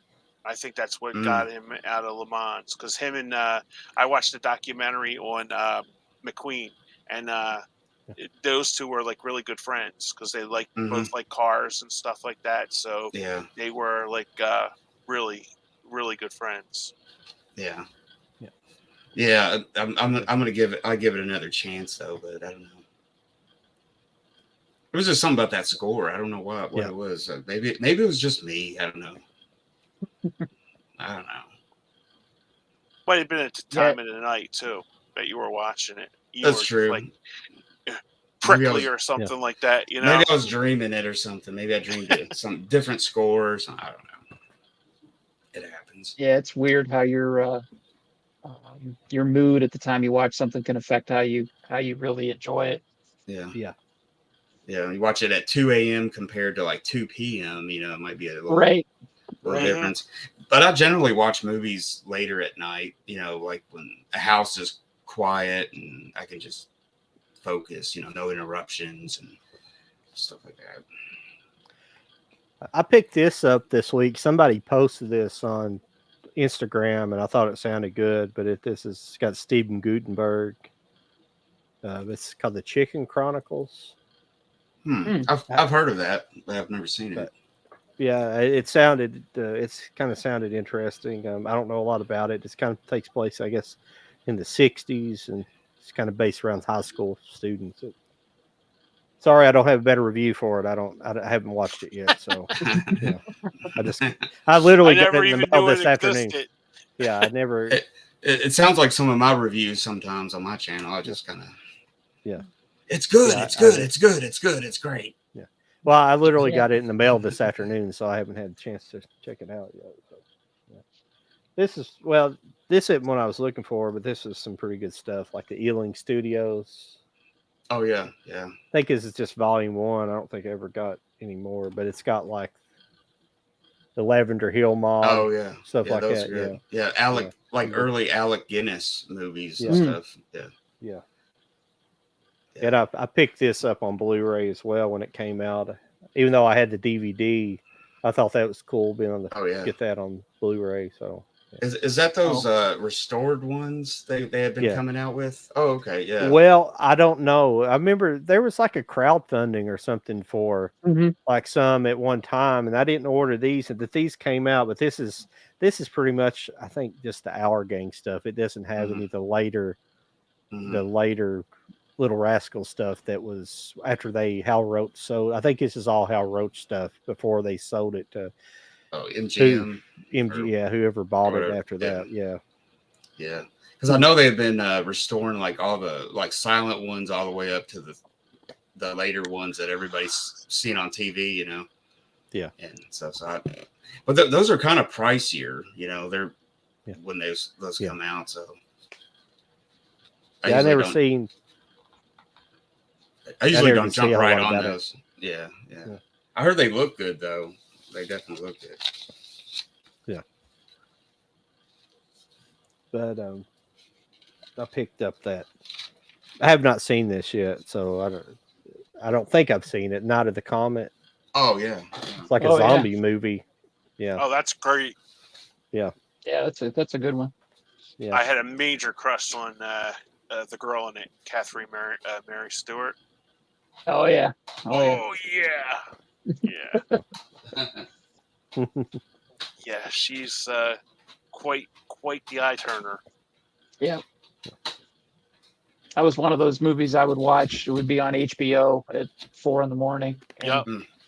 I'd be watching it. I used to stay up all night watching movies. I must have rented that like so many times at like Movie One or 7-Eleven when you go in and get a Slurpee and a hot dog and rent a movie, you know. Yeah, but that was pretty cool. Did you ever? It's been a movie. I've been trying to find it. It's as far as I know, it's never been put on DVD. But it was I think it was on Showtime or HBO. It was one of those movies. It was called Year of the Comet, and it came out probably in the 90s. And it was like this kind of cross country romp where it was basically this like wine connoisseur, and they were after this like special bottle of wine, and it was this kind of sounds familiar. But yeah, it was on a long time ago, but I've never found it on DVD. It was as a kid, I remember always liking it. It was one of those movies that always was kind of on when you turn on Showtime or something. It would just be on. Wow, 92, John. Yeah, it has Penelope Ann Miller in it. Oh yeah. It's on Tubi right now. So. Oh yeah, really? Yeah. I might have to revisit that. Yeah, IMDb everything that we're like talking about. So it's like, yeah, that's the way to do it. Well, I've got IMDb pulled up, but I'm just too lazy to top it out, I guess. Oh, that's okay. It was good. Yeah, this week I picked up Asteroid City. I don't know if you can see it, but have you watched it, Mike? I haven't watched it yet. I haven't even opened it yet. But Sean, did you watch it? Not yet. It's on the Peacock. I saw that. Okay. I love his movies. I like how the quirky characters are. That just didn't work for me. This one. I've heard that from different people and stuff. I also, previous weeks I got the other one that he did before this one. Grand Budapest. No. French Dispatch. French Dispatch, yeah, and I haven't watched it yet either. So I like that one. Yeah, and that's why I was really disappointed in Asteroid City. It was just like, it was like I thought they were like I think we talked about this a couple weeks ago, Mike. And where it was just like I thought Tom Hanks was totally miscast in it. Yeah, I mean, it's got a huge cast. It's got like everybody it's got everybody in it. It's crazy. Yeah, I mean, I don't want. That's why it's like I like everybody to watch them for themselves because I'm not like the be all end all with everything. Yeah. But it's just like I like to have people have their own opinions. That's why like in my reviews, I'll get to a certain point and then just say, and this is where I'll leave you because I don't want to just dissect the movie for everybody because I want everybody to have their own opinion. Yeah. Right. Yeah. Yeah, I have all his movies now. I got this one. I thought he's got 11 movies and stuff, but I haven't watched these yet. But yeah, I've heard different stuff about it, so I try to be the same way, Kenny. I try not to, see it for yourself and make your own. Yeah, that's because I mean, there's a lot of movies out there that people like really enjoy that I just don't have any time for it. And it's just like Yeah. what Sean was talking about in the beginning. Those people worked very hard on that movie, you know, very many sleepless nights and stuff, but it was just something that I didn't care for personally, Right. you know? Yep. So Plus- it's just like, Plus Wes Anderson is probably the closest thing to our like an auteur yes, director nowadays. Yeah. Because you know what you're getting. You're getting this look and style and writing and Yeah. feel, and you got Yeah. a lot of the same cast. He's got his group of people he always has, and it's pretty cool, and it's he's a true filmmaker, yeah, it's and, like with I Christopher liked Guest it movie. myself. You know. yeah, You know you're gonna have the same people in the Christopher Guest movie, you know? Yeah. And it's just like if you don't get his humor, you're just going to be like wasting 2 hours of your life. You know what I mean? Because Right. I thought Best in Show was like one of the funniest damn movies I've ever watched. Oh But yeah, absolutely. I watched Oh, it yeah. with people where they're like, I don't get it. Mhm. You know? Yeah. It's just like, Oh yeah. you know, It- and it's it- like I'm sorry, but if you don't get it, you know, you're not going to. yeah. That's what's really cool about his movies. He's got the same like group of people, and it's really cool. Like what Eugene Levy and Michael McKean, and all Catherine those. O'Hara. Yeah. Catherine O'Hara, Yeah. And And, Coolidge, Jennifer Coolidge is in his movies too. yeah. So, because Yeah, I he's- remember watching it, and it was like, oh, there's Stifler's mom. Oh, she's in this. You know, Yeah. and it's like I didn't Yeah. know Yeah. she was, an improv actress. I didn't know that. You know, Yeah. so you do a little background on it. So I would say those are truly like cult movies now, or yeah, underrated somehow or something, but they're just great. They're great movies. Yeah. One of the ones that he did that you don't really hear too much about is A Mighty Wind. I was just Oh, going to yeah. bring that up. Yeah. Yeah. With Yeah. the reunion of the Yeah. that's so much fun. Yeah. Yeah. Yeah. But He's that just actually got played this- at my theater. Yeah, he's just got this certain kind of style, and like you said, it's a certain kind of humor, and you'll either get it or you won't get it, kind of thing. Yep. And Yeah. so it's Has he done anything since A Mighty Wind? Did he like retire or something? I don't know. Yeah, I would. I don't know either. I'm gonna look it up. Yeah, I'd have to look it up. I got freaking. Isn't he married to Jamie Lee Curtis or something? Yes, he's a very lucky Yeah. man. Yeah. Yes, he is. I guess. And you would just think they're like two different kinds of people, and I think that's why their marriage works out so well. 'Cause he's very quiet, and she's Jamie Lee Curtis. Yeah. Yep. Yeah. I think he was way more successful as a director than he was like when he was on Saturday Night Live for like what was it, a couple seasons or something. He wasn't on there very long, but Yeah, I think that was like the 1 year plan that him, Billy Crystal, Martin Short all did. I think they were only on it for like 1 year. It was kind of like reviving the brand after that. But I mean, I personally didn't know he was a writer on Laverne and Shirley. Because that's how long him and Michael McKean have known each other since they were. Because him, Lenny and Squiggy, him, Harry Shearer, they've all been friends since the improv days, like in the early 70s. So I didn't know that until like one day I was watching Laverne and Shirley with my mom, and it was like Christopher Guest. I'm like, I didn't realize that because the first time I ever seen him personally was Saturday Night Live, and then I found Spinal Tap. I'd never heard of Spinal Tap until like the video stores. I never heard of that before. And then, he hasn't done too much since A Mighty Wind. There was a movie in 2006 called For Your Consideration. Yeah. I think I may have seen that, but it's in the theater. Like I'm just looking it up, and I can't. I'll have to look on eBay, but I can't even find it on Blu-ray, so it may not even. Yeah. For some reason, I believe I seen that. When I seen that name, I was like, it is familiar, but I can't remember if I saw it or not. Yeah, he's he did a TV movie too called Mascots for Netflix, I guess. That was competitive mascots.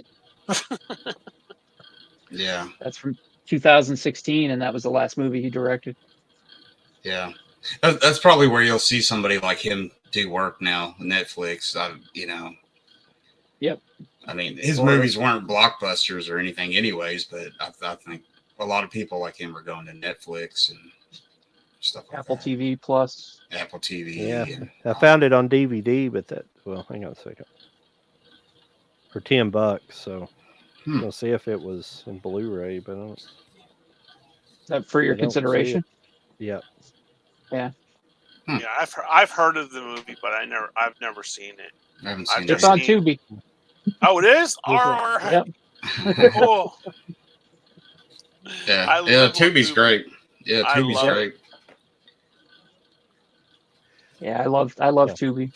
It's a rabbit So- hole that you could just spend more time looking for a movie than watching one. Yeah, Yeah. that's what I do. Yeah. I was going to bring this up at the end for recommendations for a movie for you guys to watch. It's an hour, like an hour and 15 minutes, and it's called "Adjust Your Tracking: The Untold Story of VHS Collecting." Oh yeah, I heard. I've about seen that. it. I've seen that. Yeah, Oh, okay, Yeah, and it's pretty interesting. I mean, they're like people I've never heard of. Like they actually have like a guy that built a video store in his basement. You Yeah. know, that has like all Mhm. VHS and stuff like that. But Yeah.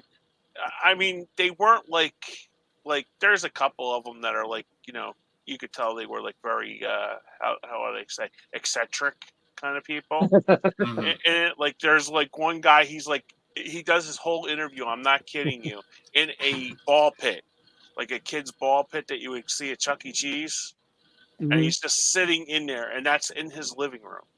Oh boy. Hmm. Yeah, that's why I said very eccentric people, Yeah.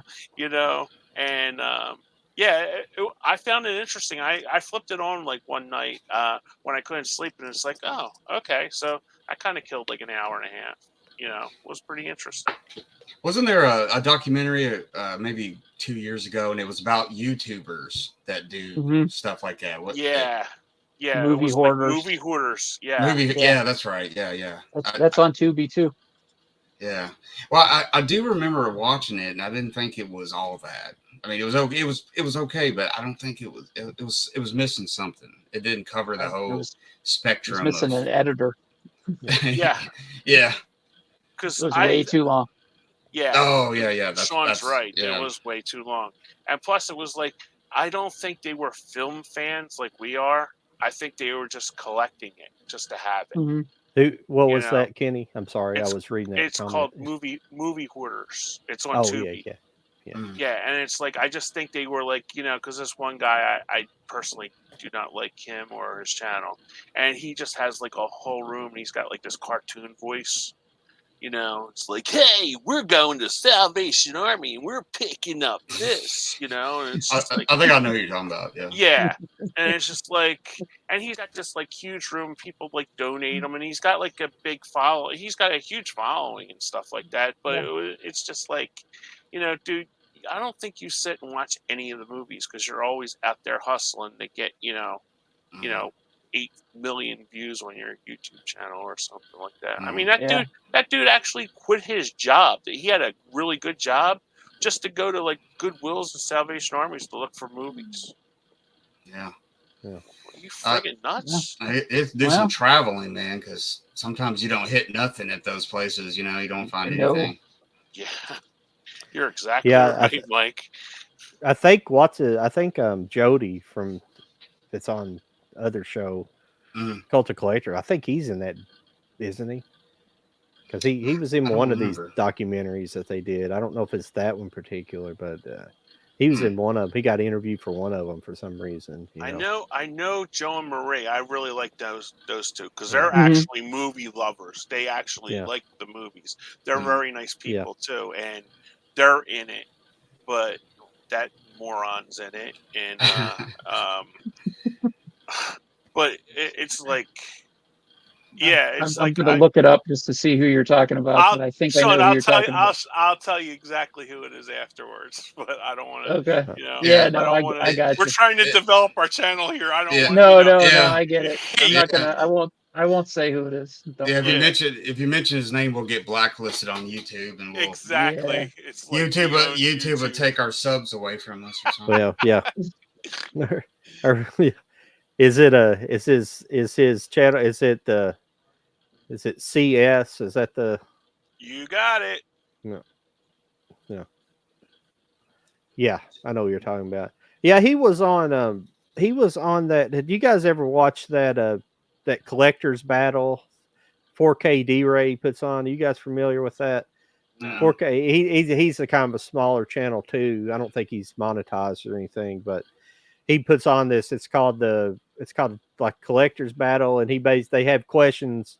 They'll have like two different persons going head to head, and they ask questions. It's like they ask like certain type of movie you have in your collection. They have to go pick it out of their collection, and Oh, okay. it's kind of fun. But he was on there. They had him on there one night, and I just didn't get the sense that he really knew much about movies. He just has a bunch of stuff, Yes. Mhm. And That's my whole point.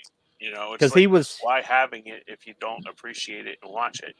because when they like if I was on there, I would be on there to lose because I'd just be trying to find the coolest thing they were asking, Yeah. the the rarest thing that people never heard of, but everything he was pulling was like something to be flashy, like some kind of big collection he had, something is like This you is really a know marble movies. edition. Yeah. It's Well, like yeah. 3 of them available, Yeah. and I got one. Well, maybe that's what He it got it is. from the studio. Yeah, Well, you're well, right. maybe that's what it is. He's just truly a hoarder. A movie hoarder. Mhm. Like the title says, he just buys stuff and he doesn't know what it is. Or Yeah. Well, so, I was telling Kenny before that he owns like a thrift. I think he owns like a thrift store, doesn't he? Oh, That's I what have I've no idea. understood. Yeah, I think he owns like a thrift store himself. So that's why he's always buying stuff. That's why he's going to all those places to buy. I know he goes to one certain store. I stopped watching him years ago, but it was like I know he always went to one certain store. I may be wrong about that. So yeah, I don't I don't know. know. But it's like, and I don't know with the algorithms with this darn YouTube, but his face always pops up on my, on my YouTube. It's like, don't recommend this channel again. Yeah. It's frustrating, man. Yeah, it's some of those channels that are just too overly produced, overly professional. You know what I mean? Like I make a lot of mistakes, and I just let it rip. I just turn on the thing and go. And if I forget something, I forget it. Yeah, my idea for my channel is I like movies. I collect movies. I like to show my movies and share movies with people. And, like I did when I was working at the theater, I like to tell people, hey, this is good. This isn't, whatever. If you don't agree with me, that's cool. If you want to talk about movies, that's cool. But I'm not going to be somebody who spends 8 hours a day editing one video or going to Best Buy every Tuesday to not buy anything because I'm going to get it from the studio the week before. Yeah. Oh yeah. People. Yeah. Which I don't understand that. Oh, we're going to go Blu-ray shopping, and they don't buy anything. Yeah. Because they're just showing you what's on the shelf. Okay. Yeah. Yeah. Because you had to make content for this week. Yeah. I think it might be a mandate that from the studios that these idiots actually go, to them. Because I know there's a couple people you're lining in that, and yeah, it's like, well, why am I going to watch this for a half hour when he's like, oh, I didn't get anything. Yeah. Oh, I see this is out. Oh, look, the shelves are bare. They didn't stock today. Let's see if we can find it at Target. Oh, there it is. And then they don't buy it. Yeah. Then he comes home. He's got a stack of them. Oh, this came from the studio. Oh, look, it's from the, it's like, yeah. I just kind of, my concept is kind of like talking to, like one-on-one, like say to a friend, it's like, hey, have you seen this one? I found this interesting movie or something to that. I try to stay in that kind of general area, because when you're talking to your friend or something, you might forget this about it, or you're not an expert about it. But right. So I think it's more natural, and you just be yourself. And that's why, like on my videos, they're all live. You know, Oh yeah. it's like it just shoots. There's no editing because I don't know personally. I don't know how to do it. So it's just like I like put it on there and just let it fly. I try not to make too many mistakes. You know, you'll see me like Yeah. reaching for the box that's like right beside in the chair, right beside me, and it's just like, you know, I guess it doesn't look appealing, but it's just like that's how I want to do it, and that's, you know, I'm just talking about it. You know, Mhm. so Yeah. Yeah. Yeah. Yeah, Christopher Guest did this TV show as well. For Oh some reason, yeah. I feel I like saw I that. may have seen some of this, and I'm not. Family Tree. Maybe Family not. Tree. I'll have to maybe check that out. It's on HBO. Yeah, there's a lot of That- good series on HBO that I want to catch up on. Mm-hmm. They generally make really good programming. yeah. I like that actor too, that British actor. Well, let's see. Yeah. I can't remember his name. He was in Bridesmaids, right? Yeah, Yeah. yeah. I can't either off the top of my head. It's just Yeah, I know his face. Chris Chris O- O'Dowd. Yeah. Yeah, that's him. Yeah, Yeah, he was Yeah. in that movie with the girl from the Fish movie where she married the fish. Oh, Shape of Water. Yeah, Sally Hawkins. She did a movie with Yeah. him. Yeah. I can't remember it. Damn it. yeah. I don't know. It's in my head now, but he was like her love interest or something. And that's Hey. when I was first introduced to him. Hey, Kenny, what did you think about? We won't get into depth of a review on A Little Help, but what did you think about it? I did not like it. Really? I thought it was. I thought Chris O'Donnell's character was like, you know, well, we won't get too far into it, but it was like, why was he keeping like the secrets of the affair with Janet? This stars. It has Chris O'Donnell, Rob Liebman, if you remember him from the '70s, where he played Kaz. Oh He was yeah. he I was remember him. he was the father. He was the funniest part because he kept on talking about when I interviewed Cassius Clay, I was the third reporter in a row when he went like the Thriller of Manila and stuff like that. You know, his parts were kind of cool. It was like the sisters were trying to the sister and the mom, played by Leslie Ann Warren, were trying to get into Jenna Fisher's like life and stuff like that. And Ron Liebman goes to the bathroom, keeps the door open in the bathroom, and she goes, "Will you close the door?" And he goes, "I'm concerned here." And you hear him. No, And he's like, he's like I'm trying to. He's like I'm trying to stay in the conversation. Yeah, that's exactly right. And all you hear is the urine like go in the Well, toilet. It's hysterical. I thought it was all right. That's the biggest part of it was the production value. It felt like a it felt like a Hallmark movie. The way it it's didn't feel shot. like a studio movie. Yeah, it was. That's the biggest letdown to me. I thought it was decent. I thought Jenna Fisher was all right. She looks pretty good in it. You know, she could be full of mud, and I'll say yes. She's Yeah. great, Yeah. you know? Yeah. I could watch her read the phone book. Exactly. Yep. But But Chris I just thought O'Donnell's she was. Chris O'Donnell's not in the movie. He dies at the very beginning. So I mean, there's Thanks a for spoiler. spoiling it for everybody. I don't care. So yeah, Thanks a lot, John. Yeah, but I don't you're care. right. He's only in the first 10 minutes, and what they do is Yeah. argue, you know, Yeah. at the house and stuff like that. And then he goes and lays in bed, and she kind of gives him a helper kind of thing, and he falls over, dies. And next thing you see is the funeral. But I thought the kid, their kid was obnoxious. I wanted to slap him in the head. You know, the 11-year-old kid, their kid. Yeah. But the daughter was obnoxious. Her niece. But the kid that played the band was cool. He had a nice, nice little part in it. I didn't like it. I liked her. Like, I'll watch anything with her in it. Okay, but I just didn't care for the movie. And I said, I thought Ron Liebman was very funny in it as the father.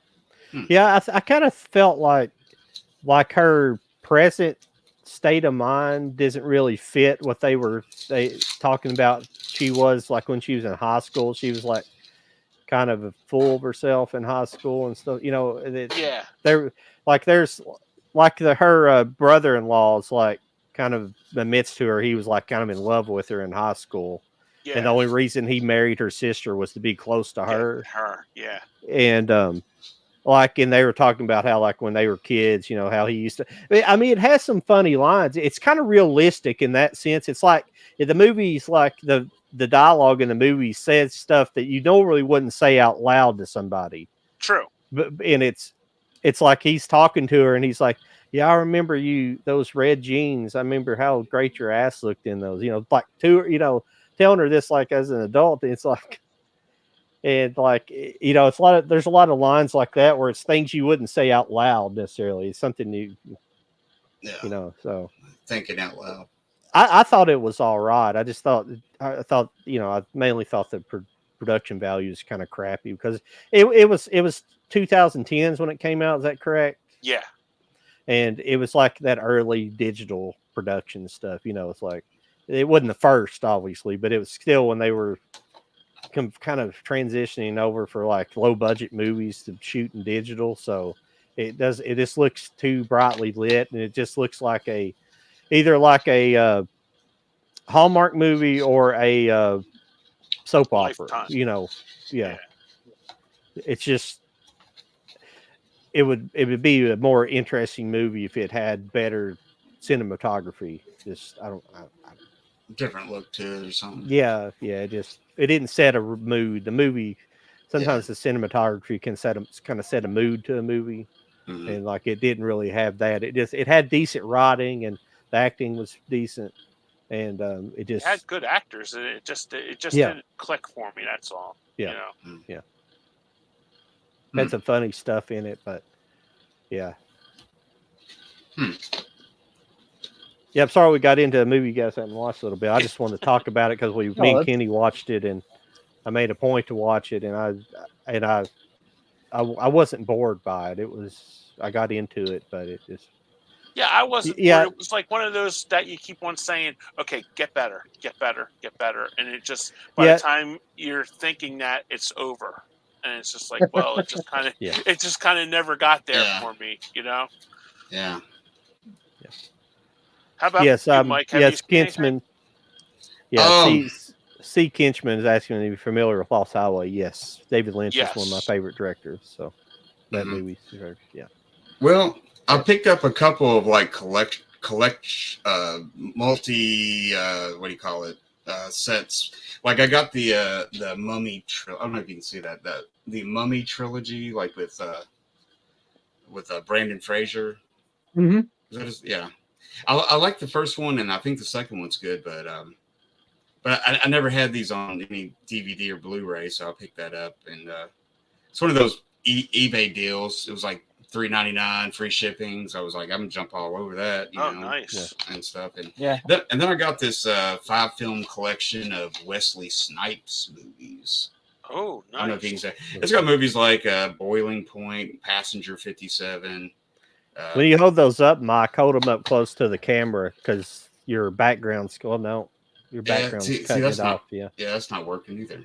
I'll fix it. I'll tweak it out here in a second, but it's just that background, that artificial backgrounds, treating everything like a green screen.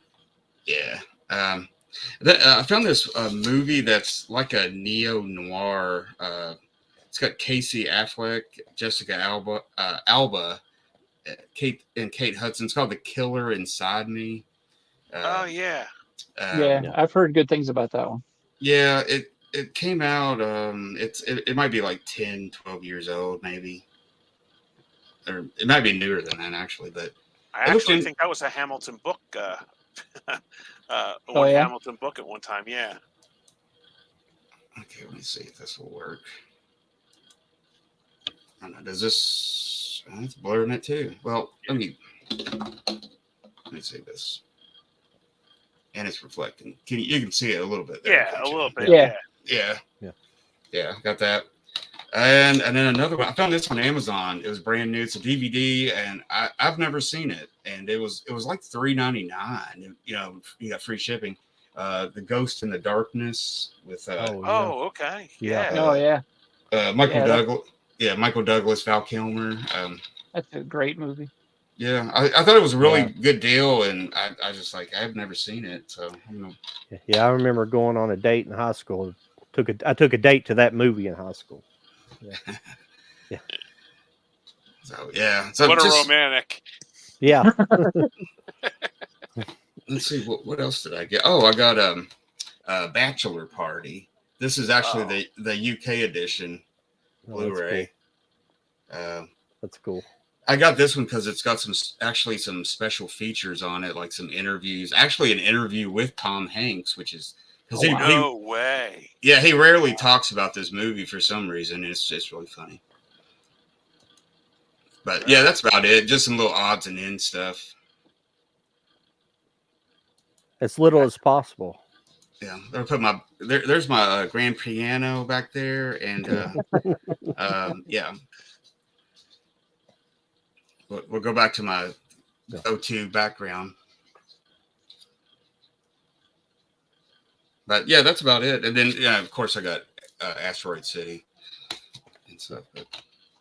But yeah, pretty good stuff. I picked up Across the Spider-Verse steelbook. Oh yeah. Nice. Oh, is that out? That's out already? Yep. Yeah, it came out Tuesday. Oh, I picked okay. that up. I didn't get the Steelbook, but I picked up the 4K. Yeah, I really liked it. My son's a big fan of that movie too. I need to get that.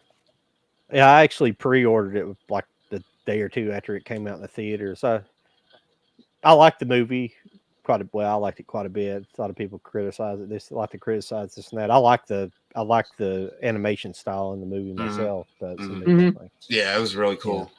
Yeah. And a lot of people hate Miles Morales because they don't hate him, but I think they want to be like, well, Miles Morales is Miles Morales. So I don't really care. I think if it's based in a multiverse, then there could be a black Spider-Man, so I don't really care. I thought it had a really good ending. It left you hanging like, oh man. It's like I'll sit here another 2 hours, just like let's see you know what I mean? That kind of feeling. It kind of leaves you like, oh man. So it's like, don't spoil it. I haven't watched it yet. Oh, okay. It's got a great little ending. I'll just leave it at that. But, okay. Yeah. I bought it on the strength of the first one. I loved the first one. I saw the first one in the theater, and I didn't get a chance to go out to see the second one, so I just bought it to watch it. Yeah, I'd like to buy that Saw collection because I'm planning on. I think I'm not a huge horror person, but the new Saw movie looks kind of good. I think I might go see that in the theater. Yeah. What about that? Saw 10. What about that Evil Dead movie? I've heard different stuff on it. I haven't seen it yet. It's streaming. It's on HBO Max, but I haven't watched it yet. I think is that the newest one that came out? Yeah. What's it called? Evil Dead Rise. Dead. Yeah. I think I think some people liked it and it was kind of one of those, some people did and some people didn't. Yeah. I never did see the first remake of the Evil Dead. I'm always such a purist when it comes to the Sam Raimi one, so I've never had any interest in seeing the remakes. Yeah, that one was actually really good. I was I'm kind of like you, John, about that. But then when I watched it was almost a whole slightly different movie. It wasn't like it didn't really remind you of the other ones all the way. You know what I mean? I think didn't he like produce it, or Sam Raimi like produce it, or it's like Sam Raimi Presents type thing? Yeah, he was involved in it. Yeah, somehow. So. Yeah. I think he's involved with a new one, as I think Bruce Campbell is too. They're just as producers. Wow. I think so. Yeah. Yeah, I may watch that. Yes. Here real soon. Yeah, I wanted to watch it. I haven't watched it yet. Yeah, I heard some people say it's really good, and I was like, okay. I picked up these. Well, I picked these up on Steelbook just because they were only like $20 each. The Expendables 4K. Oh yeah, 1, 2, and 3. Wow. Yeah, I saw that on your. So I picked up 1 through 3. The artwork's nothing special, but I don't really care. I didn't really. I think I only had them on Blu-ray, so I kind of splurged this week. I wouldn't intend on doing that. I was just I was planning on going and getting Sleepy Hollow, and there was Yeah. something else I'd looked for, but I was planning on buying Sleepy Hollow, the Steelbook. I really wanted that one, and Mhm. when I went in, they had those came out too, and I was like, well, I can't pass them up for $20 each because that's pretty good for 4K. So, And they're steelbooks. yeah. I think I have a 3-pack of those 3. It's a Blu-ray 3-pack. That's what I got too, Mike. Yeah. I didn't watch them all yet. I've only watched like the first one. I need to catch up on the other 2. But. Yeah. Well, Have you guys ever seen the Dollar Tree sort of female version of Expendables called Mercenaries? No. It sounds familiar. Yeah. It's who's in it? It's Bridget Nielsen and what's her name? Rothrock. Cynthia Cynthia. Rothrock? Yeah. Yeah, she plays an FBI agent in it. I'm going blank on the name. She was Zoe Bell, I think, the stunt woman who was in. Yeah, it's a Kill Bill. bunch She did of the like stunt work for Kill Bill. Stuff like yeah. She's in the one Grindhouse movie with Kurt Russell. Yeah. Death Proof. Death Proof. Yeah. It's a terrible movie, but it's fun. It's pretty. Yeah, It's well, available on Tubi. Well, I like car movies, so yeah. So I enjoyed it, especially the second part because I'm a Dodge man, so I like the homage to Vanishing Point. So. Oh yeah. That actually sounds pretty decent. Like, you know what I mean? Just a fun movie. Put it on, like the Mercenary one. Sounds like it's not great, but it's probably fun. You know. Oh, Sean, definitely. Yeah. Like I was watching your video when I was getting my truck service this afternoon, and definitely check out Ambulance. It's a good Michael Bay movie. Yeah, it is. Yeah. It's pretty much all practical special effects, and nice. I don't think there's not very much CG in it, and it's essentially like a car chase movie with an ambulance. It's pretty much a constantly moving kind of car chase for the most part. And it's actually good. Yeah, I was surprised. It's one when I kept seeing the previews for, I wasn't really interested in seeing it, and like a buddy of mine that I go see movies with wanted to see it, and I was like, well, I'll go since he's wanting to see it, and it was pleasantly a decent movie for Michael Bay, especially because the human element's really good in it for Michael Bay. It's usually, you're used to the Transformer movies and all the stuff that he does, and the human acting element of it's just usually kind of crappy, and this is pretty good. So and it's got Jake Gyllenhaal in it. Kenny's favorite leading man. That's my favorite leading man. Yeah. Who's the other guy in it? It wasn't a big name guy. I was thinking of somebody else for a second. Never mind. Yeah, it's got like some of the cops, you'll recognize them, but I don't know their names right off. The guy's one of the lead cop, you'll recognize him, but he's not. I don't remember his name. Yeah, it's a great action flick. It's but kind of a, like you said, good chase movie, bank robbery, heist movie. It ticks all the boxes. It's pretty good. Yeah. I'll make it a point to watch that while I'm on vacation. And Penny, Bone Tomahawk is on Tubi. Okay. I might have to check that one out. It sounds pretty interesting. Yeah, it does sound good. Tubi's where it's at. Yeah, it's Bone Tomahawk's Oh, go ahead. Bone Tomahawk's an excellent Western as well. Oh yeah. So, okay. Yeah. Check kind of that slash sci-fi horror too, though. Mm-hmm. It's got that weird. It's got that weird element with the Native Americans, or are they Native Americans? Okay. Yeah. I think, Mike, I was watching. It's very brutal, but I won't say any more than that. So it's very I think brutal. I think I know where you're going because somebody didn't spoil it, but kind of gave some of it away to me. So. That didn't spoil it though, did it? No. Okay. No. I don't like spoiling stuff though, but yeah. No, this is See, even Clinchman, before I I'm bought seeing the all movie. I'm seeing all your comments. I'm sorry when we get talking, I don't like to interrupt and stuff like that. But yeah, Yeah, all these Planet stuff. Terror was good. Yeah. Yeah. Mhm. No, not really. Not really. No. I almost put that in the other night to watch it. Actually, matter of fact.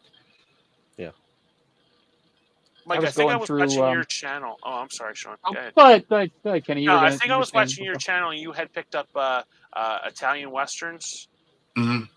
and Spaghetti. Yes. yeah, spaghetti westerns. And there was one that I got from my Hamilton book haul that I just put up the video for today, and it was like the spider or something. Was that your video? It was like a whole bunch of Italian guys in it. Like I think it was like Mauricio something. It was one of the directors that you had spotlighted in your videos. Marie. Yes, I know where you're going with that, but I think that was like one of the movies that were on this 5-pack was a Mafia Kingpin pack that had Jack Palance movies on. Oh, There. okay, It was like okay. 3 it's of like them. it's like a Euro crime. Yes. Or they Policia or something like that. Yeah, Oh, but yeah, I got that idea because I had looked it up after watching your video. Because that's what I do. It's like I take notes watching people's videos, and I literally have like a whole page of just like movies like to check out and stuff to see if they're like on Tubi or something like that. And it's just like it's like a whole process when I watch videos. It was like D from the Movie Bay. He just put like all of his like movies that he picked up in August, and I'm like just writing all of them down. You know, the ones that to look and see if they're on Tubi or if they're affordable. You know, somewhere or But it's like Kenny, you've recommended some really good channels. Actually, Sean, he recommended your channel. So I checked your channel out, and then you said D. Checked his, subscribed to him, and Neil's great. Oh yeah, I think I was already subbed to Neil, but yeah, he's got a good yeah. And did you guys watch Kermit's Ghost too? Oh yeah, Kermit's Ghost. Yeah, I've been. That dude's like he should have been an English teacher. I mean, a history teacher, because like I've never been to Europe or anything like that, so I find it like very interesting watching his videos to like learn like about like London and stuff like that. I think it's really interesting. Yeah, he does a lot of like out and about ones. Like he'll go like I'm going to these shops, and then he'll come home and show you what he literally shows you what he got. And stuff, talk like in depth about it, like you do on your and Sean does too. That's why it's like I find that like really intelligible. I don't know if I talk in depth about anything, but but you're not, dude. You're knowledgeable about the thing. Yeah, it's just it's just arranging it correctly. Yeah. I just love the Kermit's Ghost. I'm gonna check him out. I hadn't heard. I remember. I think you mentioned him last week. He's really interesting, Sean. To get and he doesn't like pick up like the normal crap everybody else does like during the week. He'll pick up like there's like a what's it called indicator label or something like that, and he watches like a bunch of like 40s and 50s movies and like monster movies. He's like really into, and he's really an interesting guy to watch. Yeah, he's awesome. Yeah, he's really kind of like me. He likes all genres. He could kind of mix it up. He might have a new release, and then he's got this. It's always interesting and stuff. And he's like really into like TV shows, like British mystery and British like that's he had. I had watched him years ago. I've been following him for a while, and he had talked about this show called Wallander with Kenneth Branagh. Mm-hmm. And it was at the time it was streaming on the Netflix, and I did a hard dive. It's like three seasons, but it's only like 9 episodes. Okay, and they're all 2 hours. So I stayed up one whole night just watching it, and it's like his character is so interesting. It's not like your TV cops here in America. Like it takes place in Sweden, first of all. Okay, and just the lands. I mean, you have to go if you're going to like say like Wawa or something, you're going 50 miles to go to a damn Wawa, okay? Because it's like so beautiful, just the landscapes, and the roads Yeah. are probably about like 4 inches to get your car through. These like little like shitty European cars that are going through like these dirt roads that these people live in the middle of nowhere, and he plays a cop that starts getting Alzheimer's. Mm. So that's a really good series to pick up, Wallander. Like I said, the DVDs are very, and especially the Blu-rays are very expensive to pick up. But there's only, like I said, I think there's only 8 or 9 episodes, and there's 3 seasons. Yeah. And 2 of the seasons. Well, that's typical. That's Yeah. typical British. Like they would have like a typical season, especially you get back in the 80s, it'd be like 5-6 episodes of like a sitcom, 30 minutes long, be like 6 episodes. I never knew there was Yeah. only like 10 episodes of Yeah. The Office. Yeah. Yeah. Like Of the original, UK yeah. Office. Never knew that. Does everybody have a region free player, Blu-ray player where you can get No. the difference? I did. It broke. Oh, it broke. Oh, Yeah. I got Yeah. it from 220 Electronics like yeah. 12 years ago, and Yeah. it finally gave up the ghost about 3 years ago. So I had to pitch it, but I've always wanted to. I never have. Yeah. I think I got mine through the same place, and I think one finally gave out after a while because I work it pretty hard, everything, and then I got another one, and it's doing good, but I think it just, as much as I use Blu-ray players, they just get burn them up. I like to learn how to mod those myself, but Yeah, I think I'm not a software guy. I went to electronics school. I'm more of a hardware type of guy. I've never been into much of a programmer, so I think some of it's on that side of you kind of have to do a little bit of both. So yeah, it's pretty simple. I don't know if they have to do anything with the voltage or not. I don't know if they have to switch out, but like a lot of times I'll get it and it'll have the Euro plug too. You can either use, because they got different plug-ins and voltage and all that. But when I finally got one like 6 years ago, man, it just opens up, so much other stuff you can find in Europe, and it's pretty cool. Yeah, you don't have to worry about anything. Yeah. It's really weird on computers, and I don't know why they do this, but like a computer DVD-ROM will play multi-region, but it only allows you to do it like so many times, and I don't know why they do that. They only give you limited access to do that instead of it being. It's kind of crazy. Yeah, it's funny that they didn't do that with 4K. 4K's universal now. Yeah, but they still do the region lock on Blu-rays and stuff. So I don't know. It's weird. Yeah, I think Blu-ray originally, when it first came out, it was supposed to be region free, and they changed it all at the end, or maybe it was HD DVD that was supposed to be for region free. One of the formats was supposed to be region free. But after it was released, it wasn't. Yeah, I think it was an HD one. Yeah, so yeah, man, it was crazy that my next door neighbor, when I lived in Lexington, he had an HD. He had a combo, it was a Blu-ray player and a HD DVD player, and he wanted to sell it to me for one time. And then when I was like, "Yeah, I would like to buy that," he's like, "No, I don't think I'm gonna sell it." But besides the point, he had a bunch of HD DVDs, and like he had like the Big Lebowski and stuff that was like, this is like 2008, 7 or 8. It was like way before it got released on Blu-ray. It was weird, but he had several movies that took several years to release on Blu-ray that was on HD DVD very early.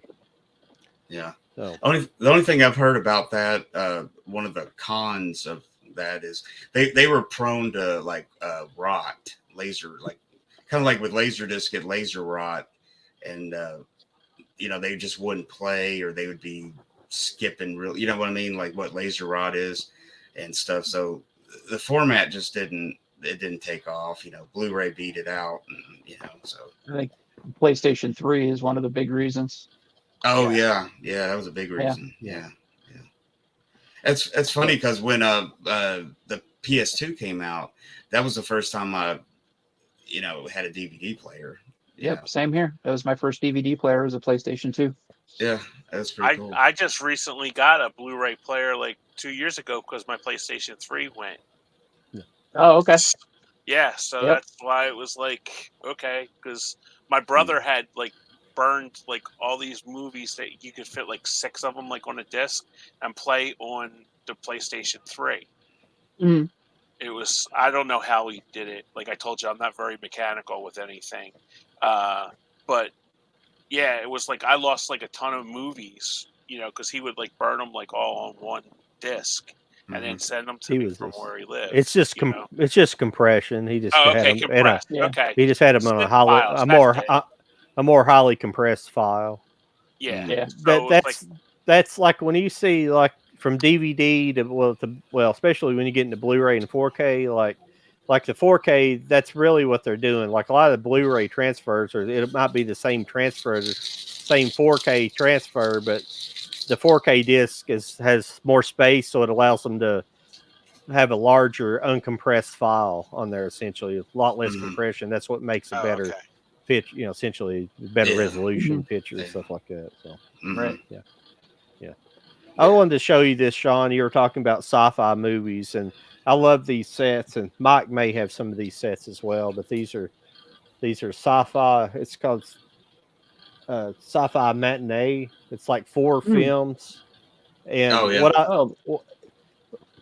I love about these is like a lot of times when you have multiple movie sets on Laserdisc, they like I don't know if you have you ever collect Laserdisc or not. I have not. I've never had a player, but I've seen them. I know they were. I didn't collect them when I was a kid. I never could afford them. I'm a recent buyer of them. Last 10 years. But what's cool about these is like the movies play back to back. They're like not like one separate disc for each movie. Like like when one movie ends, the next movie starts. So it gives you like this kind of theatrical experience. Cool. Yeah. It's really cool. John, is that one? Is that who released that? Is that Universal or Sony or United Artists? Oh, okay, MGM. Okay, yeah, okay, yeah. I was just gonna say I just watched The Magnetic Monster not too long ago, a couple of weeks ago.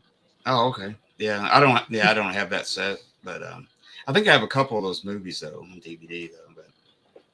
But yeah, 50s sci-fi, man, it's great. That was a great time for sci-fi movies.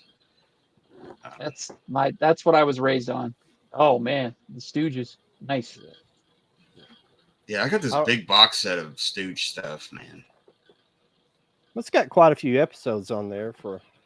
Yeah, it looks like a thick box there. Yeah. I don't know if I've ever watched that one because I've got all. We weren't allowed to watch that when we were DVD. kids because me and my brother would beat the hell out of each other with the frying pans. Yeah. Well, my mom put a stop to that. She was like, because I'd watch them with me, my brother, and my dad, and then we were like little, so it was like the next thing it's like, come here, Chris, and go grab a pot from there and just like hit him over the head, and he'd grab a rolling pin, and try to hit me in the head. Mom put a stop to that. I swear I didn't watch them again until I was like in my teens when we were old enough to figure it out, so it was just like, she put a stop to that. Yeah, it's like you hit your brother with a frying pan and he's like, well, in the movie he was okay after exactly. Oh yeah, 30 seconds. Mike, I walloped him once. I think I was 5 and he was 3. I walloped him once and he was like screaming, like crying to my mom. My mom's like, "What the hell did you do?" And it's like, I just seen Mo do it. She's like yelling at my dad about it and stuff like that. So poking people in the eye and stuff. That was a big thing. We'd go around poking. Like, oh yeah, it was a mess. Did you guys? I enjoyed that Three Stooges movie that came out several years ago. I did too. Yeah, it was pretty good. I thought like Will Sasso did a good job as Curly and all that. And you had the right director too, because Farrelly gets it. The Farrelly brothers get it. Yeah. You know? Yeah. So they weren't going to try to do like sort of like when the commish Michael Chiklis was Curly, Yeah. and it was like Yeah. they did a dramatic Three Stooges movie. It's like yeah. yeah. Yeah. Yeah, if they could do if this Marx Brothers movie ever comes out, maybe do it in that vein, it might be decent, but I don't know. Yeah. There's a lot more levels to the Marx Brothers, you know, so Yeah. I don't know I don't know. Yeah, they're a little They more would have to sophisticated. really have to do like a real background on their parents too. Yeah. How strict their parents were with them. Yeah. So I don't know. It's been rumored for a while, so I don't know. It'd be interesting if they do. Yeah, it's like with that I would check out. Yeah, biopics are hit or miss sometimes. Yeah. Yeah, a lot of them try to fall into the same kind of cookie cutter type of movie, you know, where it's just they're all kind of the same, you know. They feel like they had the same beat as like all the others, and it takes a real special one to really stand out. Yeah, they show the basic stuff, basically. You know what I mean? Just the high points or something, and they don't really go deeper. Like yeah. Yeah. No, I thought worst is that when you see Big one George about Foreman was good. Oh, was that good? Yeah. I wanted to see that. Mm-hmm. Yeah, I saw it in the theater. I don't think I bought it yet. I'm pretty sure I haven't bought it yet, but it's out on DVD, Blu-ray and DVD now. So. Yeah. Has anybody seen that one with Jerry Butler, Kandahar? Not yet. No, okay. Yeah. Because I see it on eBay pop up, and like eBay you can get it for a pretty good deal, and it's just like one of those where it's like, is it worth waiting for like Black Friday or because I think it's like $12 on eBay. You can get it for some buyers. But, I've heard relatively good things about it, but I really? haven't checked it out yet. Yeah. Well, he's like Jeffrey Dean Morgan with me. If they're attached to a project, I'll watch it because they usually make good decisions with their movies. Yeah. Did anybody check out All Quiet on the Western Front? That remake. Yes. I thought it was pretty decent. Yeah. Yeah, it was good. That's on Netflix, isn't it? Yeah, I think it's on Netflix. Yeah. Yeah, I bought they released the 4K version back, and I bought that too. So. Oh, okay. Yeah. I don't think I actually watched it on Netflix. Even though I have Netflix, but I bought the physical of it and watched it. Yeah, Netflix actually gives you the option to listen to it in German or English. No way, really? I believe so. Yeah, because I watched the dubbed version of it, and that's cool. Because I'd only ever seen the old, the 1930 version. You know, and I thought it was pretty decent. You know, I kind of like a good war movie every once in a while too. You know. Oh yeah. Oh. So, yeah, because Kermit had recommended a couple of war movies he had picked up months ago, and Battle of Britain. Yeah. Oh yeah. Oh yeah. I never saw that before, and he had recommended it, and I think I got it for $5 on eBay. Yeah. So it's a great movie. That is a great movie. Yeah, it's one of those. Big into planes. Yeah, it's one of those good like 3-hour, epics. It's like I didn't even care how long it was. It was so interesting, and that was like Sean had picked it up from Hamilton book, A Day of the Jackal. Oh yeah. Great movie. I can't wait to watch that. I haven't, because I saw the Jackal, the Richard Gere, the remake before I saw Day of the Jackal, so that's why I picked it up. Yeah, I had seen you had picked that up, and that was a great movie. Yeah, that's got Bruce Willis in it too, don't it? The remake, that one. The remake, Yeah, I thought it was pretty good. Yeah, I really enjoyed it, but that's everybody that I saw reviewed it said it's good, but the original is way better. Yeah, yeah, that's. Did you see that earlier? Looking at Christopher Guest, I didn't. He directed Attack of the 50-Foot Woman, like the 1993 remake. Oh, I did not. With Daryl Hannah. Oh, I didn't know really? that. Daniel Baldwin. I know the William movie. Wyndham. I just seen it on here, but yeah, he directed that. What was that, like an HBO made for HBO movie or something? Yeah. That I don't know. It may have been. I believe it was. Yeah. Yeah, I remember it, something like that. Yeah. And the other movie I watched a couple weeks ago, and I couldn't believe that this got nominated for an Academy Award, was Triangle of Sadness. I have heard nothing but depressing things about that. That movie sucked so bad, and it was another one of those movies where it was like people like are going out on the Criterion sale and spending like money on this. I'm like, dude, why? Yeah. It's just like it was just awful. It was just like pain, and it was like one of those. It's like my mom always said to me. She goes, "Just give a movie 15 minutes. If you can't get into it after 15 minutes, just shut it off." You know. So it was like 15 minutes went on.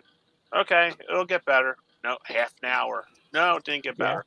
And it was just like by the time the credits rolled, and I was just like, what the hell did I just waste my time with? And then it was nominated for an Academy Award for Best Picture. I'm like, why?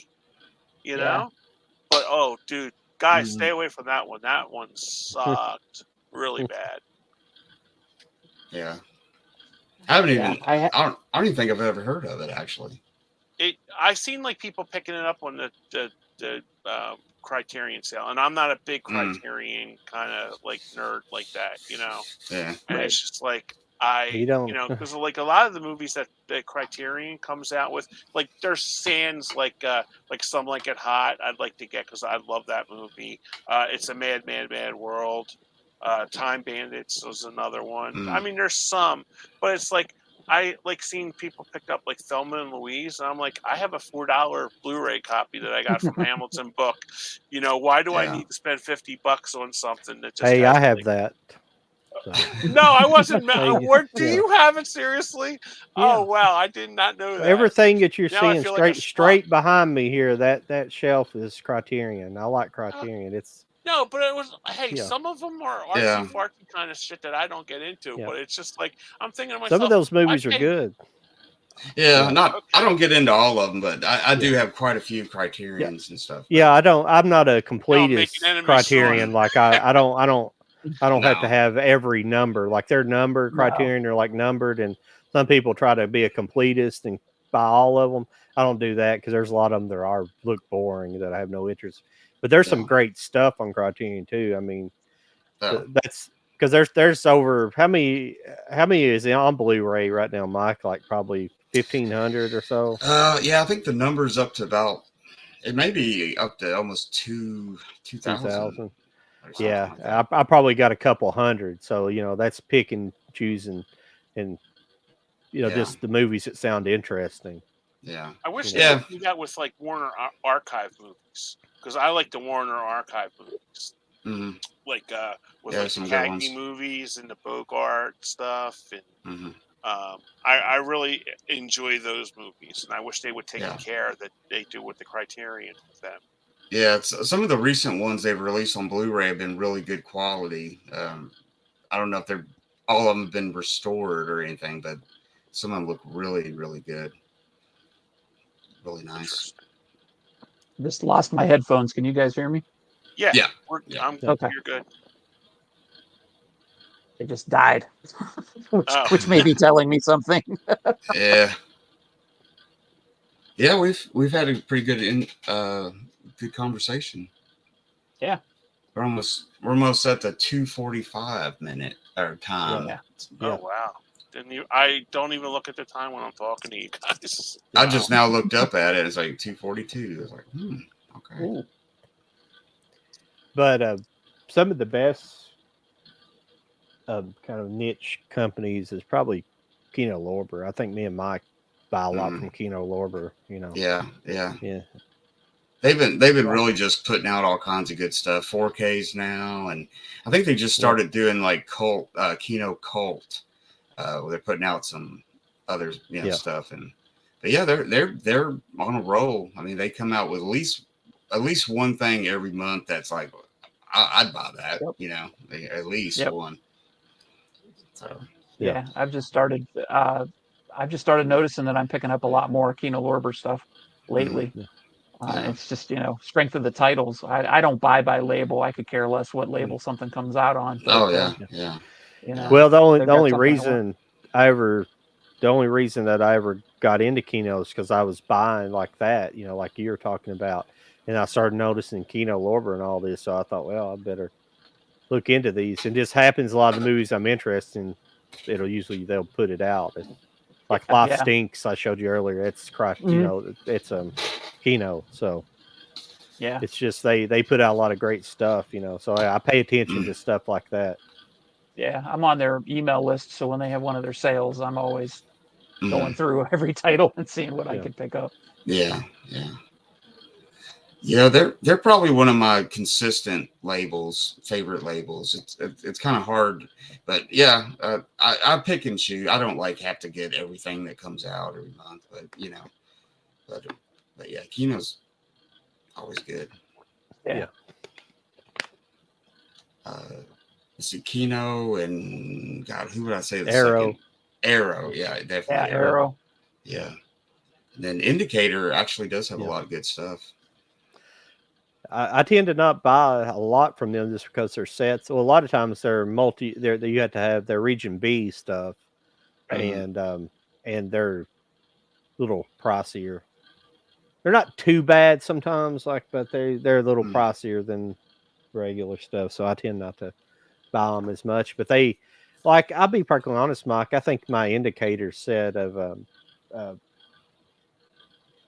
what was those westerns? The Randolph Scott ones. The Renown westerns. Yeah, the Randolph Scott and Bud Bedecker movies. My Indicator set of that is I think the picture is just about as good as the 4Ks. Yeah. Oh wow. And yeah. So. Yeah, I recently shot a video and I break down that because I'm a huge Randolph Scott fan and those ones and stuff, and I got 5 different sets that's got all the movies. Like Mill Creek put one out, and Indicator, Criterion, and kind of broke it down. Each one's got something to keep that set for. So if you're a fan, keep it. But yeah, I still think the Indicator set is the best of it, just overall, the package and supplements and stuff. But yeah, I mean, I was kind of the 4K set. It didn't blow my eyes out. It was wow, this is a revelation or anything, but they look really good. So yeah, I mean, but I've seen those so many times, it's almost so their initial restorations way back when just really cleaned them up, period. Anyway, so they just, they can't do too much to them, really, tweak them out. Yeah, they look pretty good. Yeah. Yeah, I own the Indicator, and I own that. Was it Shout or who Mill Creek put that up? Creek. That Mill Creek one, yeah. But the reason I bought the Mill Creek is because it has it has the 5 Renowned Western movies on there. But it's like a 10 or 12 movie set though. It's got 5 or 6 other 5 movies more. So that was why I was interested in picking that version up, because it has a lot of movies on it. It's like a 10 movie Blu-ray set. So yeah. See, Mill Creek previously did a 2-volume DVD set, and then they just combined them all on that Blu-ray set, and they put that one out. So it's all the same movies. They look a little sharper, but it's the same thing. So yeah. But yeah, I mean, I'm a big Western fan, so I was yeah, me too. But haven't been watching as many here recently, but I've definitely always in the mood to get back into them. I watched a couple.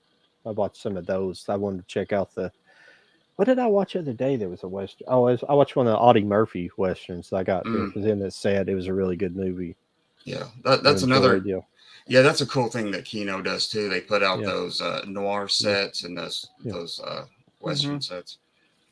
Yeah, I have those on DVD, so I don't know if I was going to upgrade or not to those Blu-rays or not. I don't think I just keep the DVDs. They look good too. So Oh, but Kenny, that Thelma Louise, I never owned it on any other format. So I didn't even know. I felt bad after you said it. I'm I was like, I'm oh not, man. I'm not taking any criticism, but I just, I never owned it any other way. So I'm not losing anything by buying the 4K. No, I had it. I Yeah. had it on VHS, and then I Yeah. seen it, of course, on Hamilton Book. That's like my that Honeywell Go-to. kind of Yeah. spot, kind of place Yeah. to go. And it was $5, and it's like, I'm okay with a $5. You can make fun of anything I've got in my collection because Oh, stop it! I make fun. fun I of was just other like, people. Those are fighting words. Yeah. Let's drop the gloves, John. No, 'Cause I don't care. I always forget that Ridley Scott directed it. Yeah. Yeah, I always forget about that. But yeah, I don't know. I was around when it came out, and it was always a scene where they drive off the cliff, and it was such a big blockbuster and everything. Yeah. But it's a good movie. It's overall. I haven't seen it in ages, but yeah, it's. I was with my friend who was a girl. We went to go see it, and she at the jail scene where Brad Pitt appears. She's like really loud. Who is that? Like we're in the theater watching it, and she's like, and I'm like, I don't know who the hell it is, But she was like so loud. We're in the middle of the theater to see it.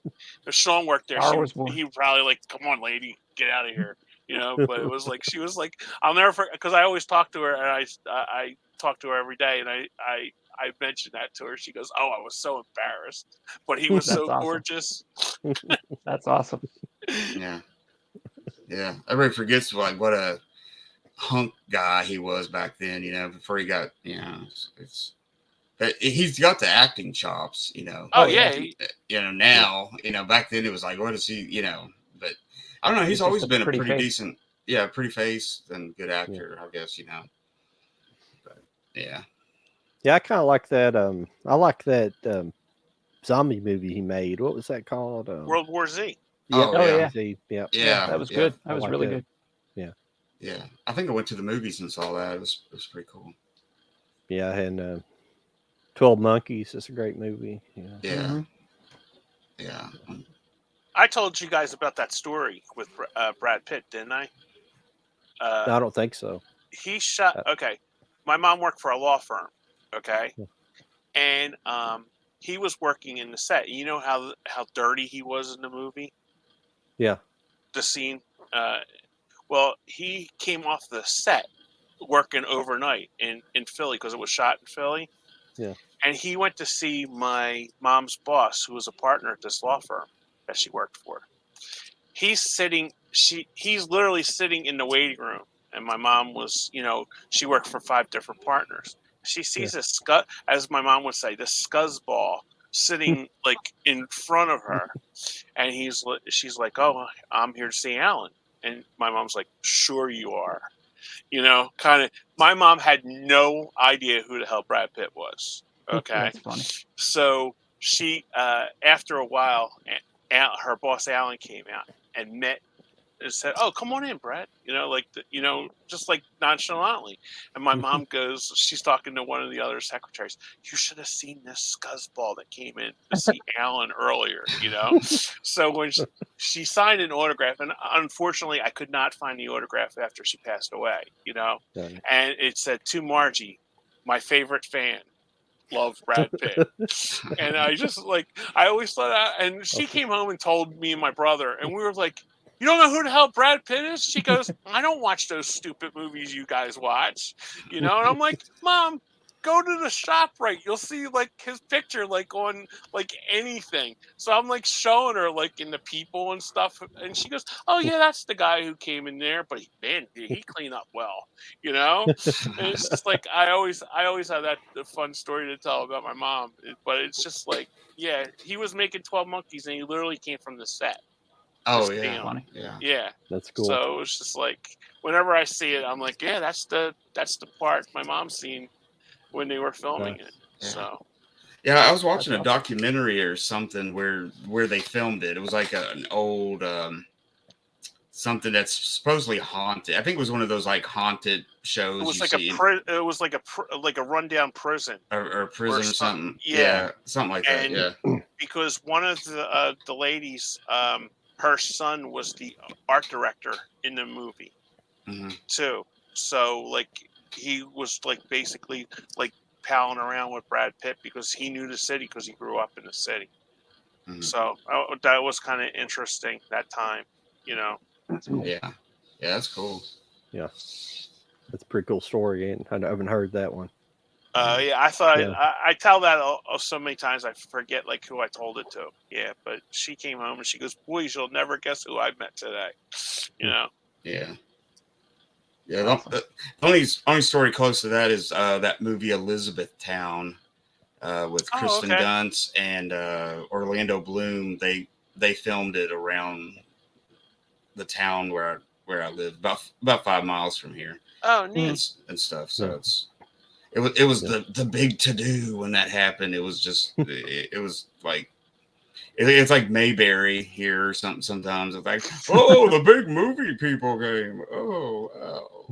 Yeah, my cousin said like literally like about 5 blocks away from me is where they filmed the Silver Linings Playbook, like the diner and stuff like that. And I don't know if the girl's actually seen, Bradley Cooper because he's an Eagles fan.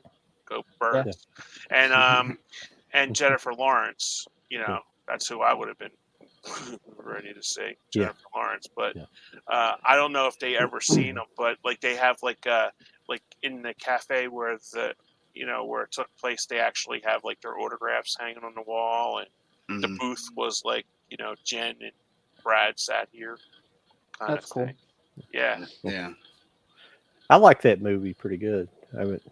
Elizabethtown. Yeah. No, well, Silver Lining. Silver Lining. Yeah. That was pretty good. I just liked it because I'm an Eagles fan, and that the Robert De Niro character is how all my uncles and everybody grew up in the 70s and 80s watching the Eagles when they were terrible. I'd see them like especially like growing up in Philly, you have corner bars there. So I'm like riding my big wheel with my brother, and you see all these guys coming out of the bar. Jaworski sucks, and it's like, and they're like having like their Ortlib's beer for all you Philly fans out there, and Schmidt's beer, and they're like like throwing them against the wall, and you're trying to drive your big wheel around shattered glass and stuff like that. So I liked Invincible pretty good though. I like that movie. I don't know, as somebody that grew up there, I don't know how you feel about that, but I did. I liked it. I actually met when I was cooking one night. He came in to the bar I was cooking at like 2:00 in the morning with his wife. That's cool. And he was at the bar. He goes, "Is the kitchen closed?" Because he was like the only person in there. He had just came back from a Van Morrison concert. And he was like, "Hey, is the kitchen closed?" I'm like, "Not for you, Vince."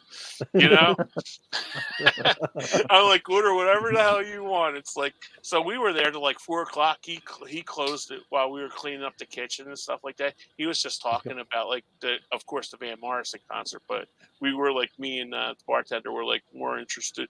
Oh, what about for meal? We're talking about the Eagles and stuff like that. But he was more. His wife was getting kind of bored with the sports talk, so we were like, "Hey, how was the Van Morrison concert?"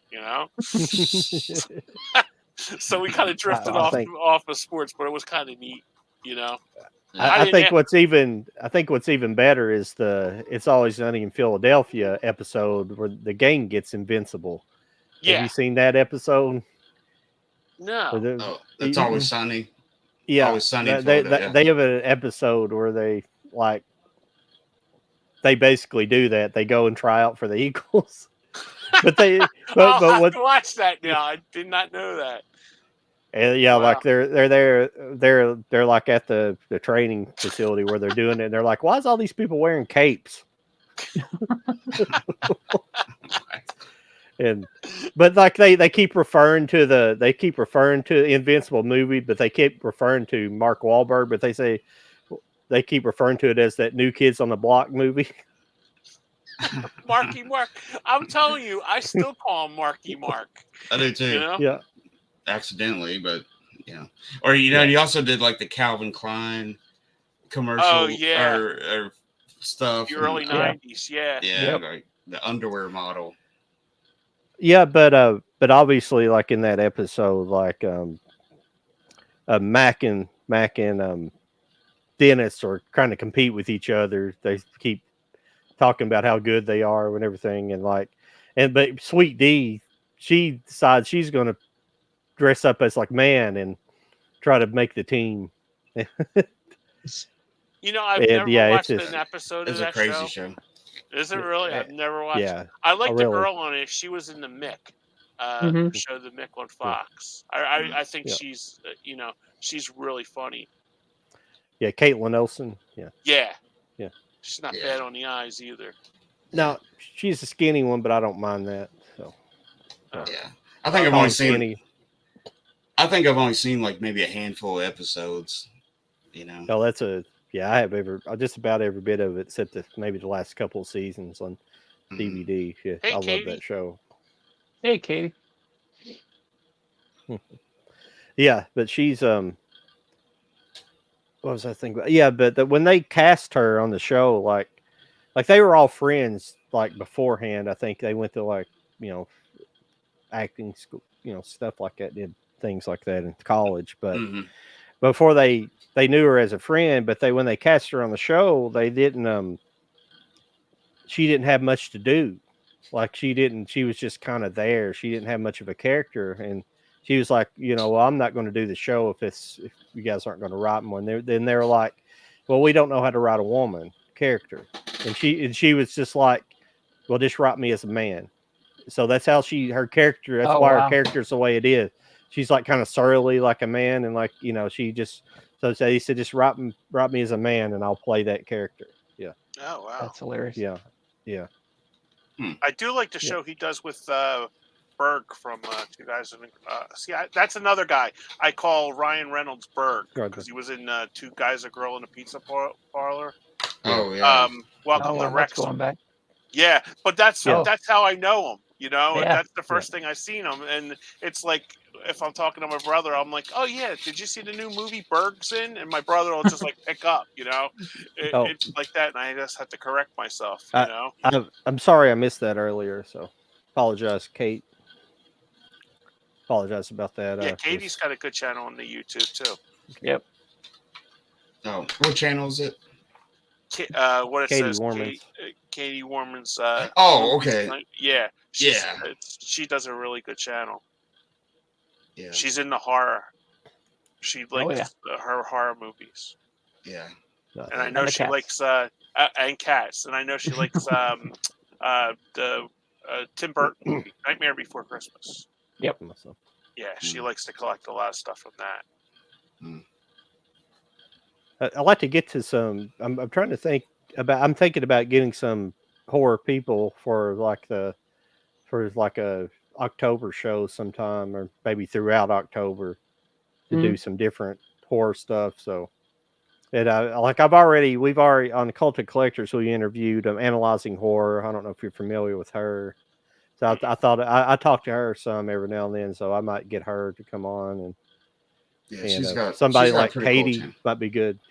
Like Katie might be good, just stuff like that if they're willing to do stuff like that. So I'm very a newbie into like horror kind of movies. Well, I am too, but I mean that's why I get experts, people that are into it. It's great, yeah. That's why I like it. It's great to learn. Yeah. You've had some pretty decent people on there, like the chick from Better Off Dead. I can't think of her name, but you've had some pretty cool people on this show. I mean, Charlie's good about getting those people, but they haven't been talking to me. There's nothing going on, but it's just they don't have time to do it. Like he was buying a new house. He had to buy a new house a while back, and so he's doing that. So we're just we had a big guest plan, but I don't know if it's going to happen or not. Yeah, life gets in the way sometimes. But, yes, it does. Did you, Katie? Did you pick up the new? Did you pick up? Well, shit. Where'd it go to? She got the Sleepy Hollow Steelbook too. She did. Okay. Yeah, that looks interesting. I've been thinking about it because I really do like that. That's kind of an oddball Tim Burton movie that Yeah, I got that too. People don't really talk about that much, you know.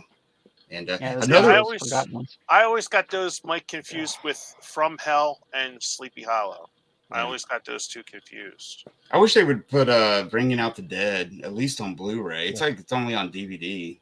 Oh, okay. The Martin Scorsese movie, with Nicolas Cage. Yeah, I think it's only on DVD and Laserdisc. Oh wow. Yeah, I haven't seen that since VHS days. I rented it. I was just going to say that too. I remember renting that. Yeah, it's like 99, or I think it came out in 99. Yeah, so. Late 90s. Yeah. Yep. Yeah, they need to put that out. I know what's my favorite Tim Burton's probably Ed Wood or Batman. Yeah. Mars Attacks probably, Yeah. And Pee-wee's Big Adventure. Oh, Pee-wee's great. Great. Oh yeah. They're they're hard to quantify. Yeah.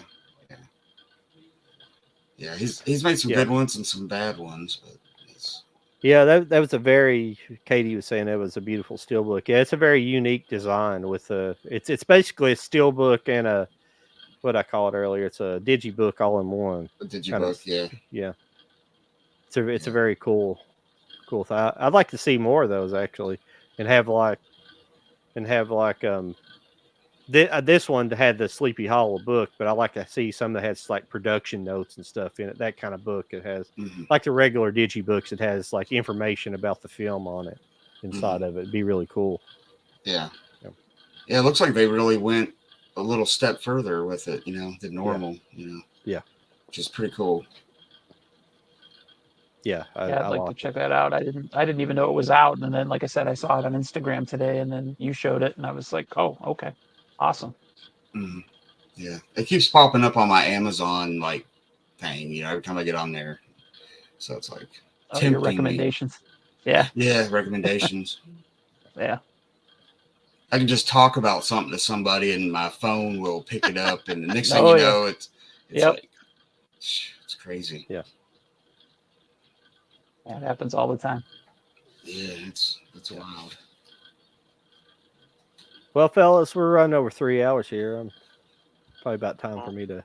Yeah. Before we go, anybody have any recommendations for movies for next week? I know, Sean, you won't be here, but you can join us next week, the following week, or whatever. Yeah, I'll be glad to come back if you guys will have me. Yeah. Yeah, anytime.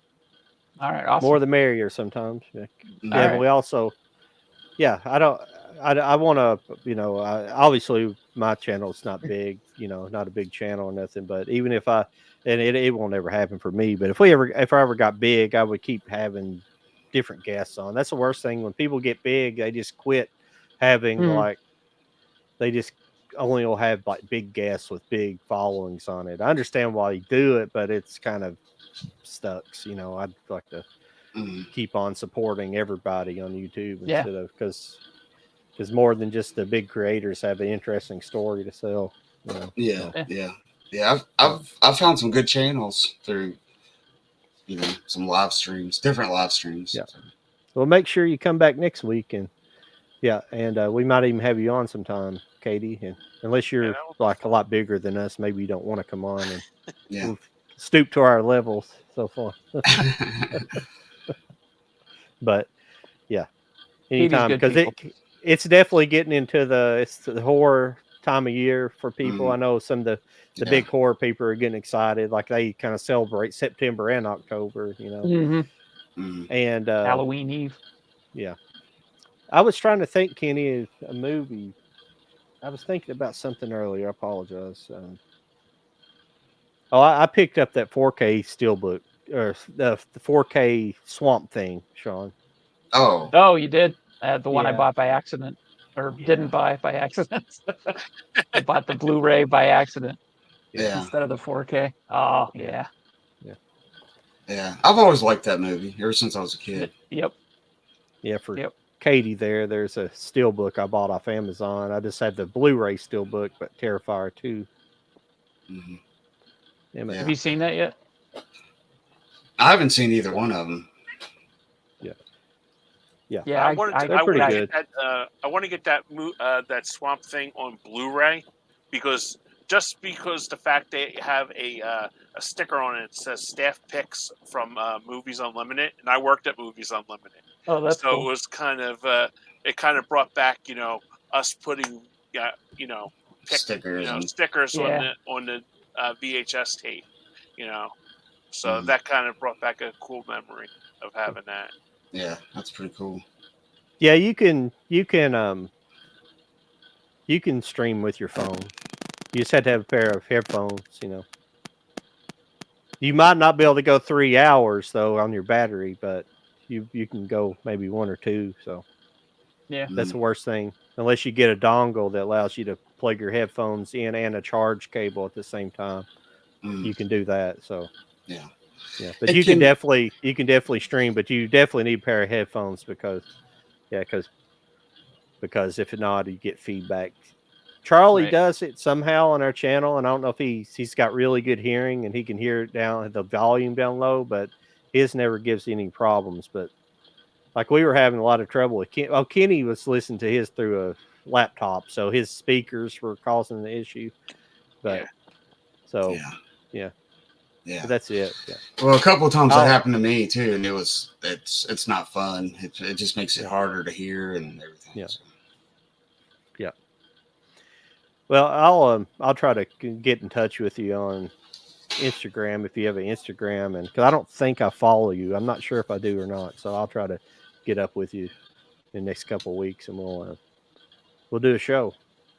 I like trying to Cool. support everybody on here. So Mhm. but yeah, Sean, you can come back every week if you want to.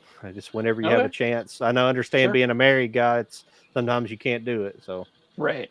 Yeah. Yeah, I'll definitely come back. Thank you very much. yeah, Mhm. definitely. It's cool. I guess Well- I guess my movie pick would be not that I give it 4 stars or anything, but I'll throw it out there. That Mercenaries movie with Okay. Cynthia Rothrock and Yeah. Zoe Bell. Go ahead and Yeah. check that out and let me know what you think. Yeah, that sounds interesting, actually. I will. And mine is the same on Tubi also. Year of the Comet. Okay. You're like, Oh yeah, there you go. oh, man, I don't even know what I would recommend. The problem is the one damn it, I'm gonna have to get a server built so I can. You know a lot about servers, Sean? Like building Like- servers? Like a Plex server? Yeah. Yeah, I've got one. I know. I might have to talk to you sometime about. I understand the basics of it, but I just don't know exactly what I want to do. Okay. If I need it, yeah, I'll talk to you sometime about it and talk to you. But Okay. what I wanted to suggest, I don't know if you guys have seen it, but it's called They Might Be Giants.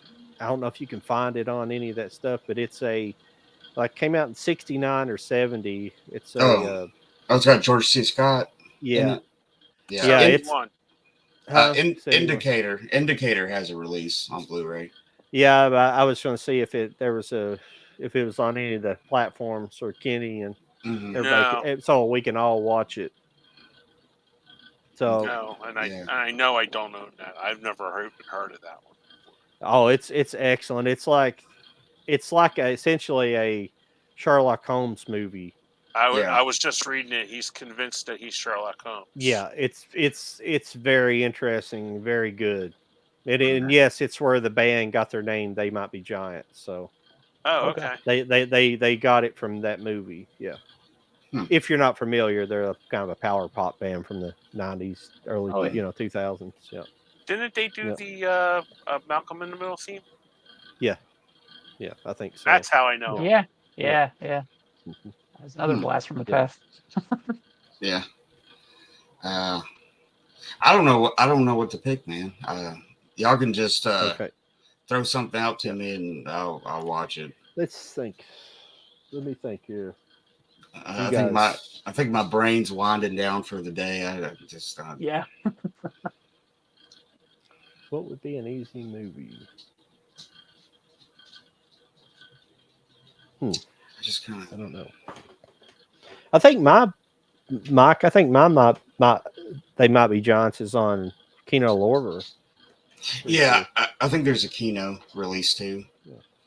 Yeah. I've never seen it. I would like to see that movie, but gosh, I don't know. What should I watch? I need to start start thinking about this pre-show because Yeah, I might start doing that as I think about stuff. Just jot Yeah. stuff down that I want to see. Or I've seen too much, and the problem is what can we find on that's That's easy, why I tried accessible? That's why I tried to pick a Tubi one. So it's like, oh, if you don't own Well- it, you can go right to Tubi to get it. Yep. Yeah. I'm trying to think of what's in like some of my cart, or not carts, but in my queues on some of those that I got. Gosh, I don't know. I want to get started watching some horror stuff, I guess, for the season, but I don't Well, know. you guys said that what's that? Evil Dead again? Yeah, I Evil thought Dead about Rise. that. Evil Yeah, Dead Rise. See Yeah. if this is on Tubi. It's called Night of the Hunter. It's got or Night it's Hunter. got Henry Cavill, Okay. Ben Kingsley,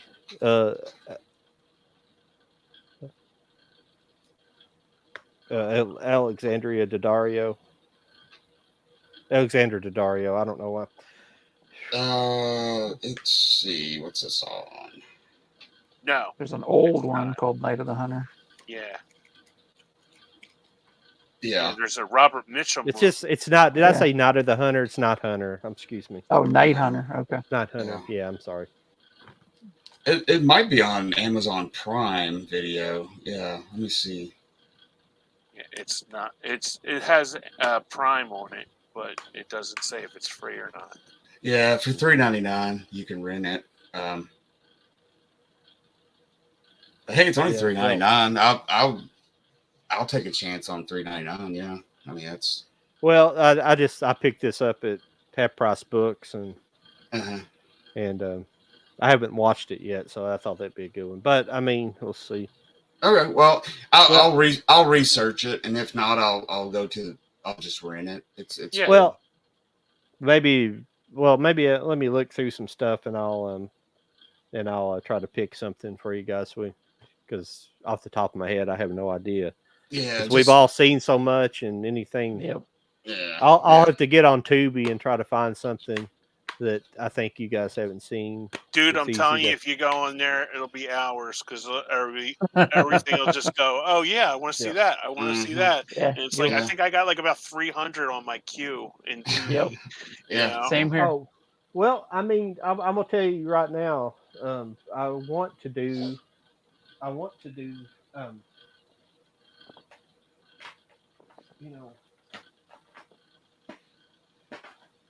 Well, shit. Where'd it go to? I want to do No Hard Feelings, so I want us to review. I want us to review that because me and Kenny have seen it for sure, and Okay. Okay. I think you guys can probably get access to seeing it. So Yeah, since I Yeah. missed it this past week, I'll catch up on that one. We'll just watch that one, or I'll watch that one. Yeah. you will because not if be you disappointed. if you like Jennifer Lawrence, and there's one scene in it you'll really enjoy. Just say that much. Yeah. Okay. Yeah, but the whole premise If just you- kind of took you back to like the old Yes, 80s, yes. like It's- sex coms. It's a fun movie. It's got some really funny stuff in it. So yeah. Okay. Okay. Yes. Sounds good. Cool. Definitely. So that's about it. Let's see here. I had Mercenaries, Year of the Comet. Was there one other picked other than No Hard Feelings? Night Hunter, possibly. Yeah. Yeah. What's the name of the Jennifer Lawrence movie again? I keep forgetting. No hard feelings. No Hard Feelings. No I Hard like Feelings. for some reason there's something about that word combination. It just doesn't stick in my head for some reason. I forget it every time. That's why I had to shuffle back through to remember. It's like I cannot remember that. Yeah. So Okay. yeah. Okay. Yeah. So is there 4 or 3? Oh, do I need to pick one? Yeah, you need to pick one now. Okay. I don't know. I'll have to. I don't know, man. I really can't think right now. I'll come up with something and I'll pass it on. Yeah, But you when can we- just Instagram all three of us and just say, Yeah. okay, that's Yeah. your Okay. homework. Yeah. Yeah. Okay. Your assignment is. Your assignment is. That's why I said when I talked to John this week, I said, "Did you do your homework?" Yeah. I was I did my homework. You knew I was doing my homework. I told you I watched that one movie. Yeah, that's why I like said Monday. Yeah, because you asked me if I had seen it, Yeah. and I said, "No, Yeah. I'm going to watch it." Like, Yeah. because I watched it yesterday because I wanted to keep Yeah. it fresh in my head. Because all the Yeah. other shit that I watched would just kind of just like overlap and just like wave that, you know. I mean, I Yeah. watched 3 movies today, you know. Yeah. Yeah. So Yeah, I do. I have to do that sometimes, depending on the type of movie it is, and then I'm still shit at reviewing it. So yeah, because everything that I watch is on my letterbox. Because I just like put everything on letterbox. Yeah. Mm, Oh yeah. Yeah, so it's like because I follow you, Sean, on the Okay. letterbox. So it's like everything that I've watched, you know, Mhm. I I put love on there. Letterbox. Yeah, I do too, because there's like so many, especially like your friends list and stuff. You go Mhm. through and just like pick something out, and then, like I said, with like watching D and Neil, it's like I literally had like 3 things of loose, like computer paper, just writing everything down, you Yep. know, to research, and it's like Yep. great because you like learn so much. That's why I like like Mike when I seen like about the Italian dude, you mhm, know, and mm, like the movies from him, I wrote all those down, you know, that mm, you had bought the box set. And it was like, oh, that's like sort of like right up my alley, you know? yeah. So Yeah. it's like that's why I kind of enjoy watching like different people because you know, you get Yeah. kind of into a niche kind of and it's like, hey, you want to branch out. Yeah. That's You why I get never watched horror movies before and it's like I started watching Brian and Bryce and it's like, oh, they watch a lot of horror movies. yeah. You You know? get different perspectives, from Yeah. different people, and it's Yeah, it's it's it's, exactly. it's pretty cool. Yeah. Yeah. Yeah. That sounds like a plan, guys. all right. Sounds good. Cool. Thanks, Sean, for coming on. Come on Oh, more. yes. Well, All right, yeah, so anytime. let's go around the horn here and tell everybody where you can be found, where you can find your channel and all that stuff. Okay, Okay. I'll start. Go ahead. We'll just go around the horn, literally. Yeah. Kenny's Movie Palace on the YouTube.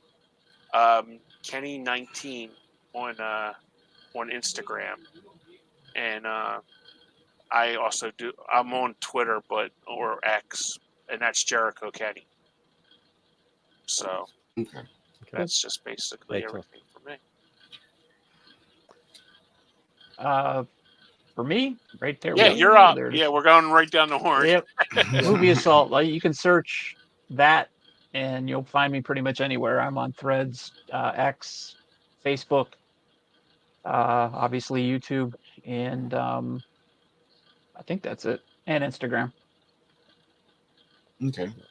Well, Mike's DVD and Blu-ray collection on YouTube, and I got a Facebook side channel, the same name. I need to update it. It's not current. And then Instagram is kind of, it's not so much movie stuff. It's a lot of family stuff, but also movies. But I think it's under Mad Dog Mike D. Yep.